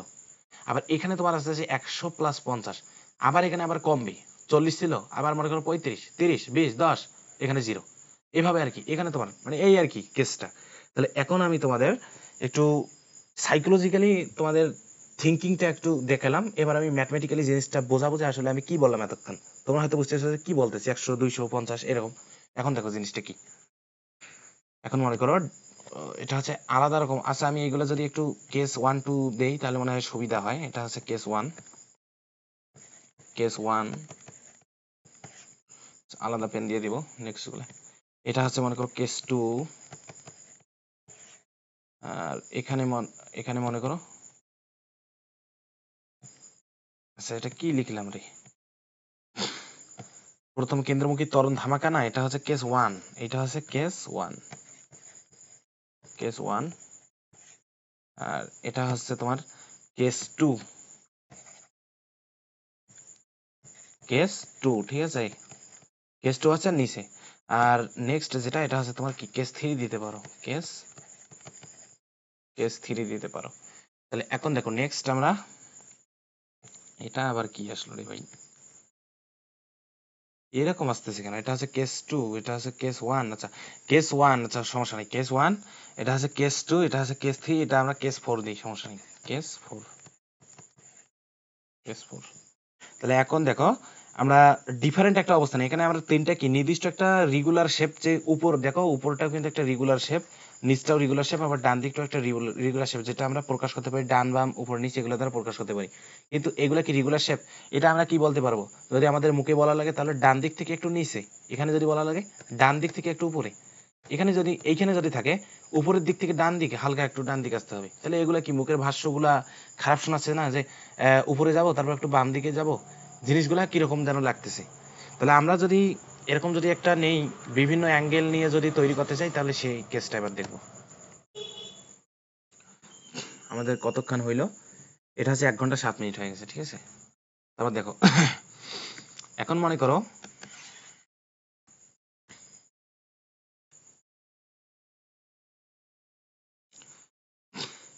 তোমার বস্তুটা দেখো এইভাবে আছে, এখানে তোমার যে সিস্টেমটা, তো এই জায়গায় মনে করো বস্তুটা তোমার কি অবস্থান করতেছে, এই জায়গায়, এই জায়গায় অবস্থান করতেছে। তো এই যে অ্যাঙ্গেলটা, এই অ্যাঙ্গেলটা ধরলাম আমি থিটা অ্যাঙ্গেল, এই অ্যাঙ্গেলটা হচ্ছে আমার থিটা, আর বস্তুটা আমার আছে এই পয়েন্টে, এই পয়েন্টে আমার বস্তুটা আছে, এই যে এইখানে আমার বস্তুটা অবস্থান করতেছে। তো কি যে কেন্দ্রগামী একটা যে আনুভূমিক অক্ষ আছে, সেই অক্ষের সাথে কোনটা আমি নিছি, কোন অক্ষের সাথে নিছি সেটা কিন্তু দেখতে হবে, এটা হচ্ছে থিটা। এখন দেখো এই বস্তুর উপর কতগুলা বল ক্রিয়া করতেছে। প্রথমত যেহেতু বস্তুটা ঘুরতেছে, এটা কিন্তু উলম্ব তল নিয়ে আলোচনা চলছে, ঠিক আছে, তলটা কিন্তু উলম্ব, এই সুতা বরাবর তো টি কাজ করবে, এটা আমরা জানি। তারপর এই বস্তুটা যদি এম ভরের বস্তু হয়, যদি আমরা বস্তুটা এম ভরের বস্তু নেই, তো এম ভরের বস্তু হলে নিচের দিকে কিন্তু এমজি ক্রিয়া করবে, ঠিক আছে, নিচের দিকে এমজি ক্রিয়া করবে, নিচের দিকে ক্রিয়া করতেছে তোমার এমজি, এটা হচ্ছে থিটা, এটা হচ্ছে এমজি।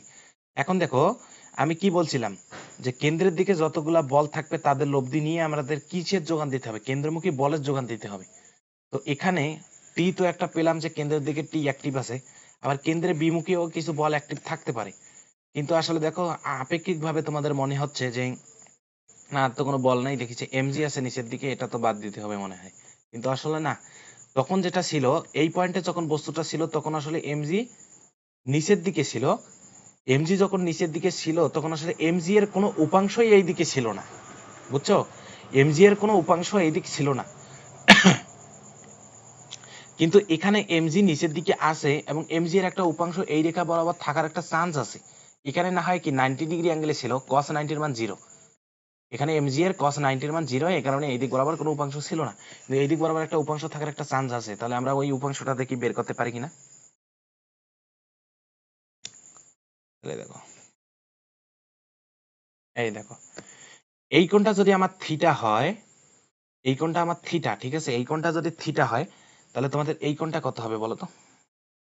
এখানে যদি আমি আরেকটা যদি এইরকম জিনিস নেই, দেখো দুইটা সমান্তরাল অক্ষ, এইটা আর এইটা হচ্ছে আমার সমান্তরাল, দুটো কি সমান্তরাল অক্ষ, অক্ষকে যদি একটা ছেদক, অর্থাৎ ছেদকটা হচ্ছে আমার এইটা, অক্ষটাকে একটা ছেদক ছেদ করেছে, তো ছেদ করলে এই পাশের যে কোণগুলা থাকবে, অর্থাৎ অন্তস্থ আর বহিস্থ একই পাশের কোণগুলা, দুইটা সমান্তরাল ছেদককে, দুইটা সমান্তরাল অক্ষকে যদি একটা ছেদক ছেদ করে, তো তাদের এটা হচ্ছে অন্তস্থ এবং একটা হচ্ছে বহিস্থ, একই পাশের কোণগুলা সমান হয়, অর্থাৎ এই কোণটাও তোমার থিটা হবে। দেখেও একটু বোঝা যাচ্ছে, আন্দাজ করা যায়। তো এটা থিটা হলে এটা তোমার 90 মাইনাস থিটা, না লিখি সমস্যা নাই। তাহলে দেখো এমজি এর তাহলে এই দিক বরাবর উপাংশ, আচ্ছা লিখি, এটা হচ্ছে আমার এই সবুজ কালি দিয়ে দিছি, এটা হচ্ছে আমার 90 মাইনাস থিটা, এটা থিটা, তো এই কোণটা আমার আসতেছে কত, 90 মাইনাস থিটা, ঠিক আছে। এই কোণটা আমার আসতেছে 90 মাইনাস থিটা। তাহলে এমজি কে যদি আমি উপাংশে ভাগ করি, দেখো এমজি কে যদি আমি উপাংশে ভাগ করি, তো এই দিক বরাবর যদি আমি একটি এক্সিস কল্পনা করি, এমজি কে যদি উপাংশে ভাগ করি, কোন এক্সিসে ভাগ করব, মানে কোন দিকে উপাংশে ভাগ করব, একটা হচ্ছে এই রেড, এই যে আমি একটু কিভাবে দেখে দিই, এইভাবে দেখে দিই, যে এই দিক বরাবর একটা উপাংশ নেব রেড বরাবর, আর একটা হলুদ মার্ক করে দিই, এই দিক বরাবর একটা কি উপাংশে ভাগ করব।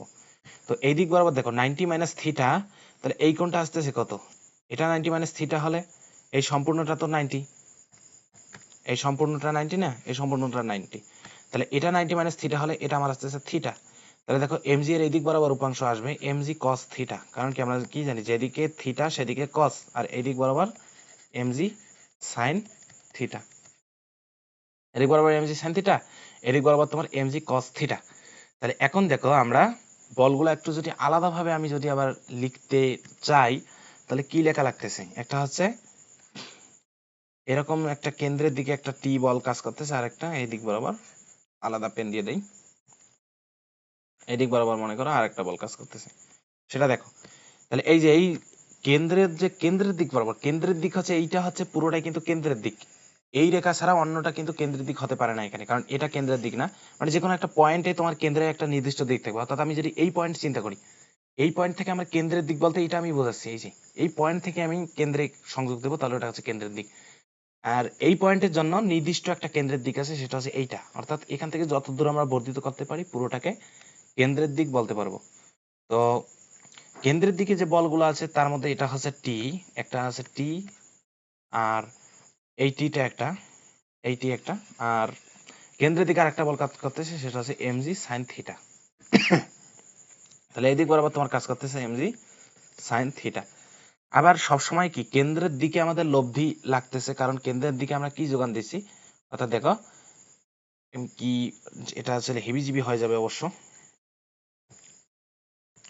যদি আমি একটা লব্ধি নেই, অর্থাৎ এইটা আমি যদি এফসি প্রকাশ করি এটা দ্বারা, যে এফসিটা সবসময় কেন্দ্রের দিকে লাগবে, এফসি সবসময় কেন্দ্রের দিকে লাগবে, তাহলে এখানে আমার এফসি এই দিক বরাবর আমাদের কি এফসি আনা লাগবে, এফসি আমাদের এই দিক বরাবর আসতে হবে, ঠিক আছে, এফসি এই দিক বরাবর আসতে হবে। তাহলে এফসি এর জন্য আমরা কি লিখতে পারি, এফসি এর যোগান কে দিবে, এখানে এখানে দুইটা বল আছে এবং কেন্দ্রের দিকে আমার লব্ধি লাগবে, তার মানে টিটা অবভিয়াসলি বড় হবে, টি মাইনাস এমজি সাইন থিটা।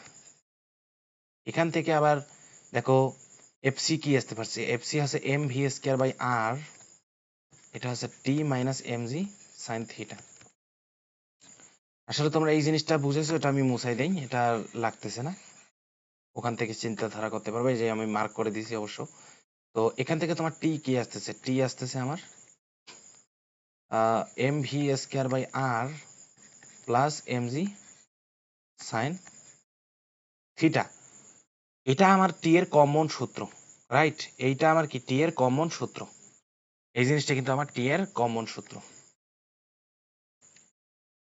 এখন আমি দেখো জিনিসটা মাথায় নাও, যে টি হচ্ছে M V square by R plus MG sine theta, plus MG sine theta. এখন দেখো কোনটা আমি কিসের সাথে নিছি, এই এই কোনটা নিছি কিন্তু এই যে, অর্থাৎ আনুভূমিক যে রেখাটা আছে, বস্তুর অবস্থান এখানে, বস্তুর অবস্থানের কেন্দ্রের সাথে সংযোগ রেখা এটা, এবং আনুভূমিক একটা রেখা হচ্ছে এই রেখাটা। তো এই রেখার সাথে বস্তু যেখানে আছে তার কেন্দ্রের যে সংযোগ রেখা তার কোণটা হচ্ছে থিটা।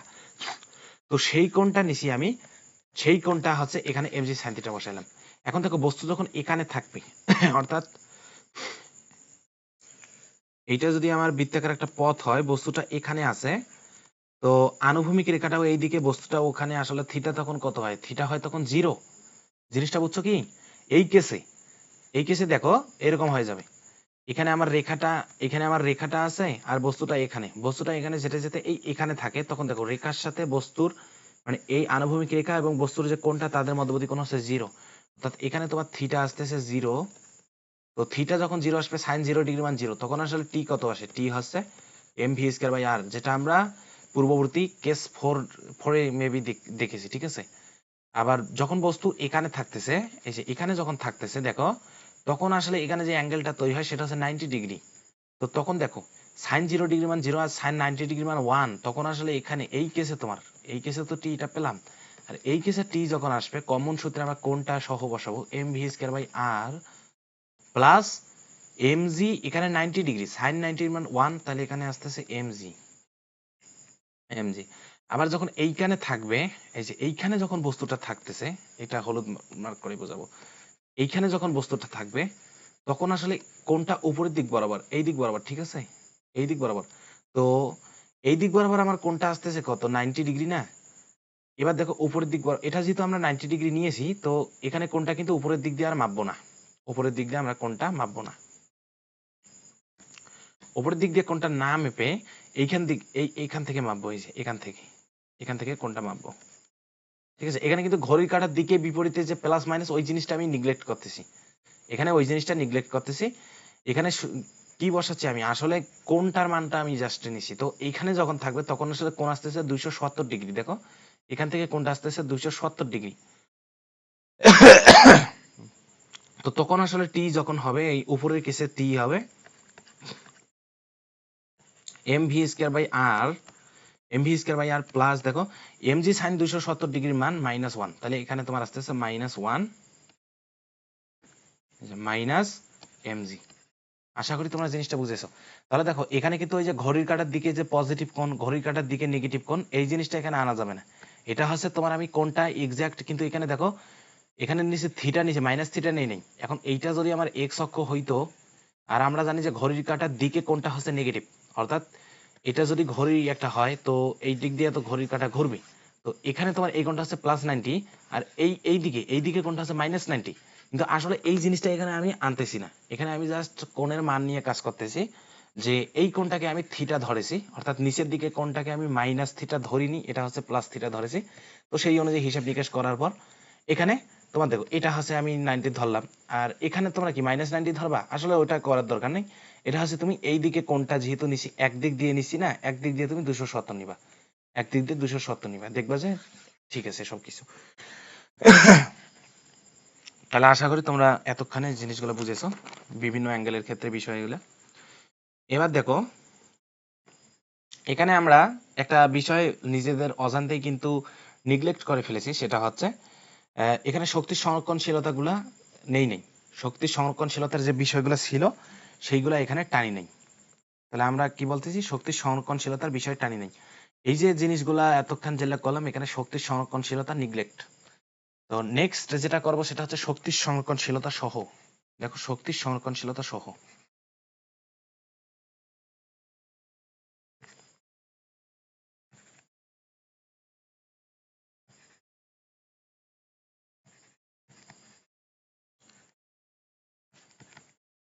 শক্তির সংরক্ষণশীলতা সহ, ঠিক আছে? শক্তির সংরক্ষণশীলতা সহ তোমার উলম্ব তল নিয়ে আমরা আলোচনা করব। এখন দেখো, এখন আমাকে একটা জিনিস, এরকম একটা ম্যাথের কনসেপ্ট হইতে পারে, তো এক কনসেপ্টের মাধ্যমে আমি জিনিসগুলো বোঝাবো। সেটা আসলে আমাদের প্রমাণ করতে হবে যে T1 - T2 হচ্ছে 6 mg। এখানে এই যে এখানে তোমার মনে করো একটা ওই বস্তুটাই যেটা আমি ঘোরাবো, ওই সেম বস্তু, একটা বস্তুই, আর এখানে অর্থাৎ একটা বস্তুর দুইটা সিচুয়েশন আমি বোঝাচ্ছি। এখানে তোমার মনে করো এখানে একটা আর এখানে একটা। তো এখানে তোমার টান থাকতেছে টি ডাউন, আমি দেই টি ডি, আর এখানে হচ্ছে টি আপ, টি আপ। এখন আমরা তো এমনিতেই বুঝতেছি যে আসলে নিচের দিকে টানটা হবে তোমার ম্যাক্সিমাম হবে, আর উপরের দিকে টানটা কি মিনিমাম। এটা কিন্তু শিওর যে নিচের দিকে টান হচ্ছে ম্যাক্সিমাম, উপরের দিকে টানটা হচ্ছে মিনিমাম। কারণ আমাকে প্রুভ করতে হবে যে প্রুভ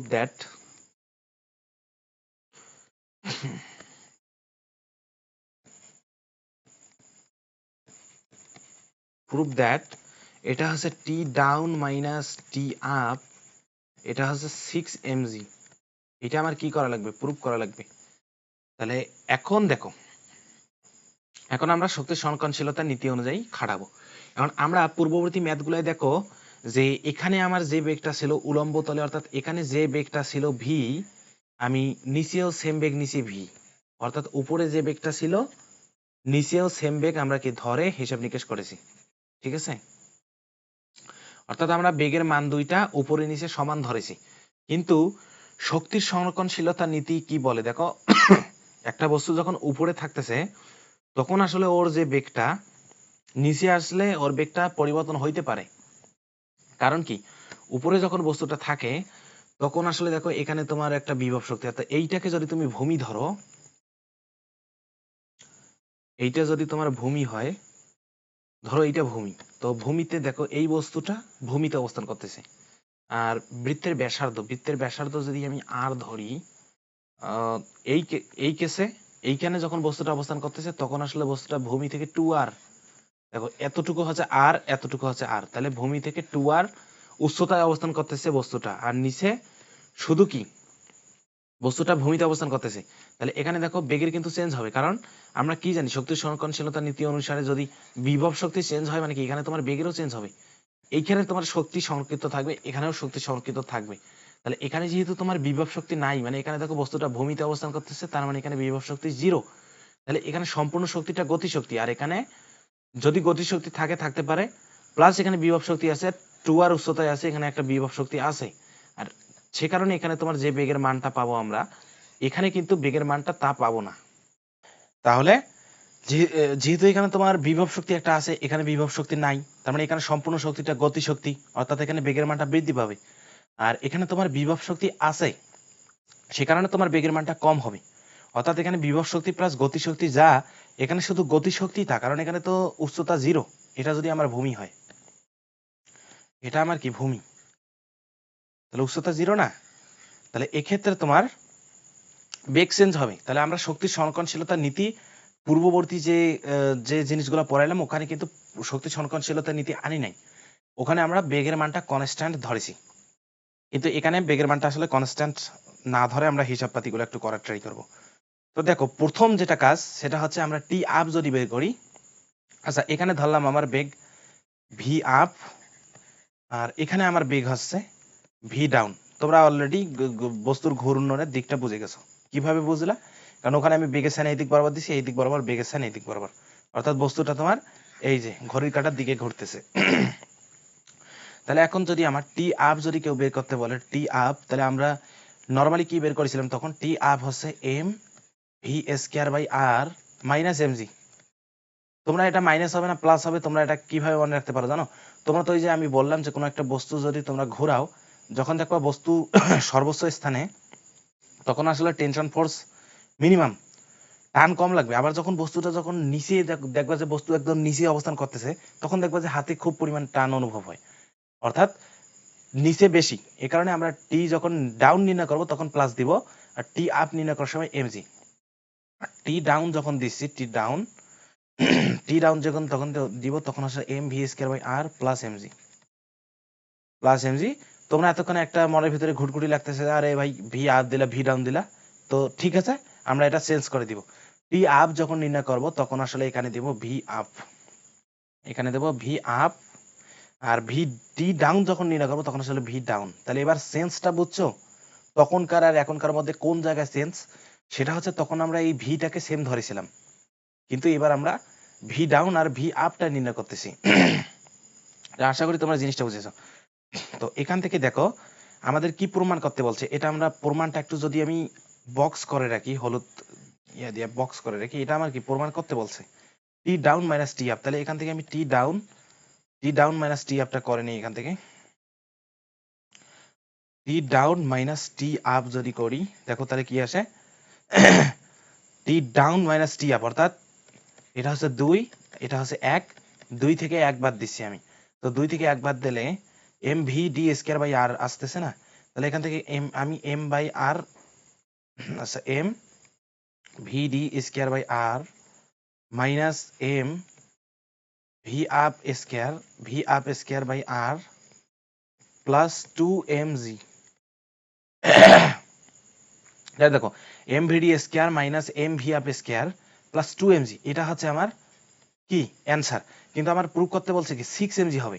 তাহলে দেখো এখানে 2mg আছেই, ঠিক আছে, 2mg আছেই, অর্থাৎ আমরা এতটুকু একটু আন্দাজ করতে পারতেছি যে আসলে যেহেতু 6mg প্রুফ করতে বলছে, তার মানে এইটুকুর মান হয়তো 4mg আসবে, এইটুকুর মান হয়তো 4mg আসবে। তাহলে আমরা দেখবো যে আসলে এইটুকুর মান আসলে কিভাবে 4mg হয়। তাহলে দেখো এখানে কিন্তু এমজি এর খেলা, এখানেও এমজি, এখানেও এমজি, এখানেও এমজি, এমজিতে কিন্তু ভিডি বা ভি আপ আর এগুলো নাই। তাহলে আমরা এই জিনিসগুলো কনভার্ট করতে হবে, অর্থাৎ ভি আপ ভি ডাউন এই জিনিসগুলোকে কনভার্ট করে নিতে হবে, তাহলে আমরা আসলে জিনিসগুলা একটু নির্ণয় করতে পারবো। তাহলে এখন আমি এই জিনিসটাকে একটু কাট করে নিয়ে যাই নেক্সট পেজে, ঠিক আছে, এই জিনিসটাকে আমি নেক্সট পেজে নিয়ে যাব।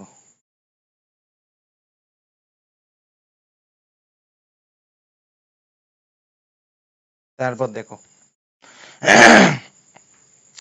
এখন আমার কথা হচ্ছে, দেখো পূর্ববর্তী পেজে আসলে এই ভিডি M R V up M R এই জিনিসগুলোকে ক্যান্সেল করে আমার এমজি টার্মে নিয়ে যেতে হবে, তাহলে কি 4mg 2mg 6mg আমরা কি প্রুভ করতে পারবো।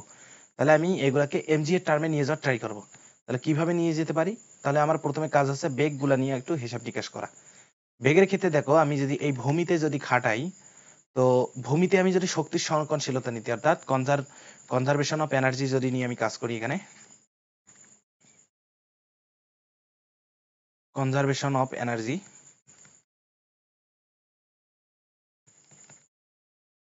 কনজারভেশন অফ এনার্জি যদি আমি খাটাই, তাহলে নিচে দেখো নিচে কি আছে, নিচে আসলে mg 0, অর্থাৎ বস্তুটার ভর কিন্তু m, তো নিচে যেহেতু mg h mg h আছে 0 প্লাস হাফ m কি, আচ্ছা এইটা একটু এই সাইড থেকে লিখতে হবে ছোট করে, তাহলে জায়গা আটবে। তাহলে দেখো mg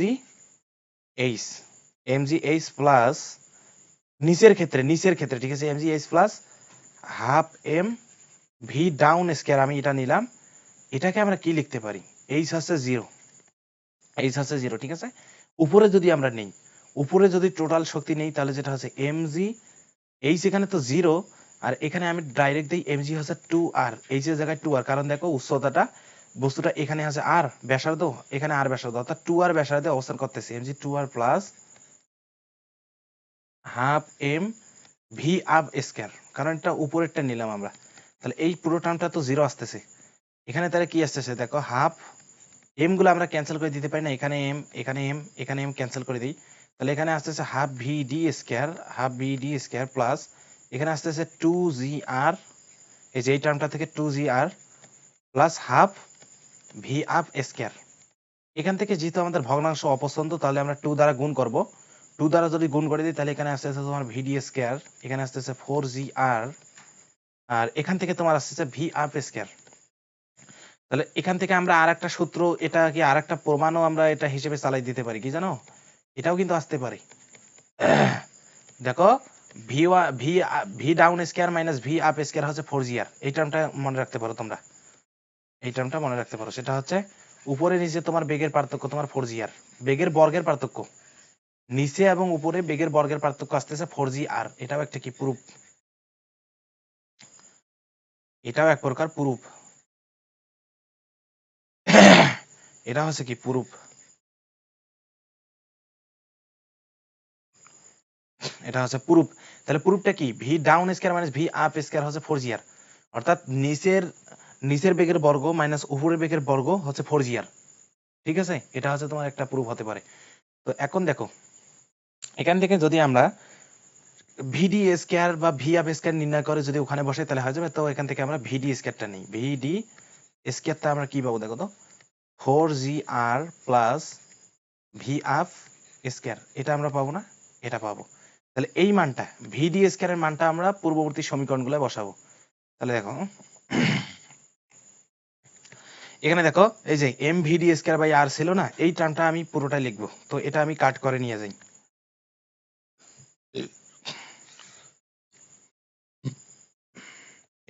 এটা আমি একটু কাট করে নিয়ে যাব, ঠিক আছে, অ্যাড টু নেক্সট পেজ। তাহলে দেখো কারণ আমি কি পেলাম ওখানে, যেটা হচ্ছে যে ভি ডাউন স্কয়ার, যেটা ভি ডাউন স্কয়ার আমার যেটা হচ্ছে সেটা হচ্ছে V up square, up square plus কি দেখলাম, যেটা হচ্ছে ভি ডাউন স্কয়ারটা হচ্ছে 4GR plus V up square, 4GR plus এখানে তোমার আসতেছে 4GR plus V up square. এটা আমরা কি বের করলাম, কি কিসের দ্বারা বের করলাম, শক্তির সংরক্ষণশীলতা নীতি দ্বারা আমরা এটা বের করলাম। তাহলে এখন এই জিনিসটা আমি এখানে বসাবো, সেটা হচ্ছে দেখো এম ভি ডাউন স্কয়ার আমি ওটা বসাবো, যেটা হচ্ছে V up square plus 4GR নিচে হচ্ছে R minus M V up square by R plus 2mg। এখন দেখো এখানে যদি আমি এম দ্বারা গুণ করে দিই তাহলে কি আসছে, V up square by R plus 4mg R by R minus M V up square by R plus 2mg। তাহলে এখান থেকে দেখো আর আর ক্যান্সেল করা হয়ে যাচ্ছে, এখানে দেখো ভি আপ স্কয়ার এটা ক্যান্সেল হয়ে যাচ্ছে। তাহলে এখান থেকে তোমার আসতেছে 4mg, দেখো আমাদের কাঙ্ক্ষিত মান চলে এসেছে 4mg প্লাস 2mg। তাহলে এটা কত আসতে আছে 6mg। আশা করি তোমরা জিনিসটা ক্লিয়ার হয় সবাই, যে যেটা হলো যে তাহলে আমরা কি পেলাম, এই যে টি ডাউন মাইনাস টি আপ হচ্ছে 6mg। তাহলে আমাদের ফাইনাল যে উপপাদ্য দুইটা আমরা এখান থেকে শিখতে পারলাম সেটা হচ্ছে টি ডাউন মাইনাস টি আপ, এটা হবে তোমার 6mg আর ভি আপ, আচ্ছা V down square, V down square minus V up square, এটা হচ্ছে তোমার আসতেছে 4GR। আশা করি তোমরা এই দুইটা উপপাদ্য আমরা কোথা থেকে শিখলাম, এই যে ম্যাথগুলা যে কলাম ম্যাথ করার কেসে আমরা দেখলাম জিনিসগুলা। তো এইগুলা হচ্ছে কনসেপচুয়াল জিনিস, ঠিক আছে, এগুলা থেকে অনেক ম্যাথ বানাই দিতে পারে। তো একাডেমিকের জন্য কিন্তু তোমরা জাস্ট দেখে রাখলা এতেই, ঠিক আছে, এটা নিয়ে এত মাতামাতি বা ঘামাঘামি করার দরকার নাই। কিন্তু এইটা বাদে যে এর আগের যে জিনিসপাতিগুলো দেখালাম ওগুলা কিন্তু একাডেমিকেও লাগবে। তো এই জিনিসটা হচ্ছে তোমার এডমিশনের জন্য, ঠিক আছে। তাহলে এটা করি, আশা করি তোমরা বুঝেছো।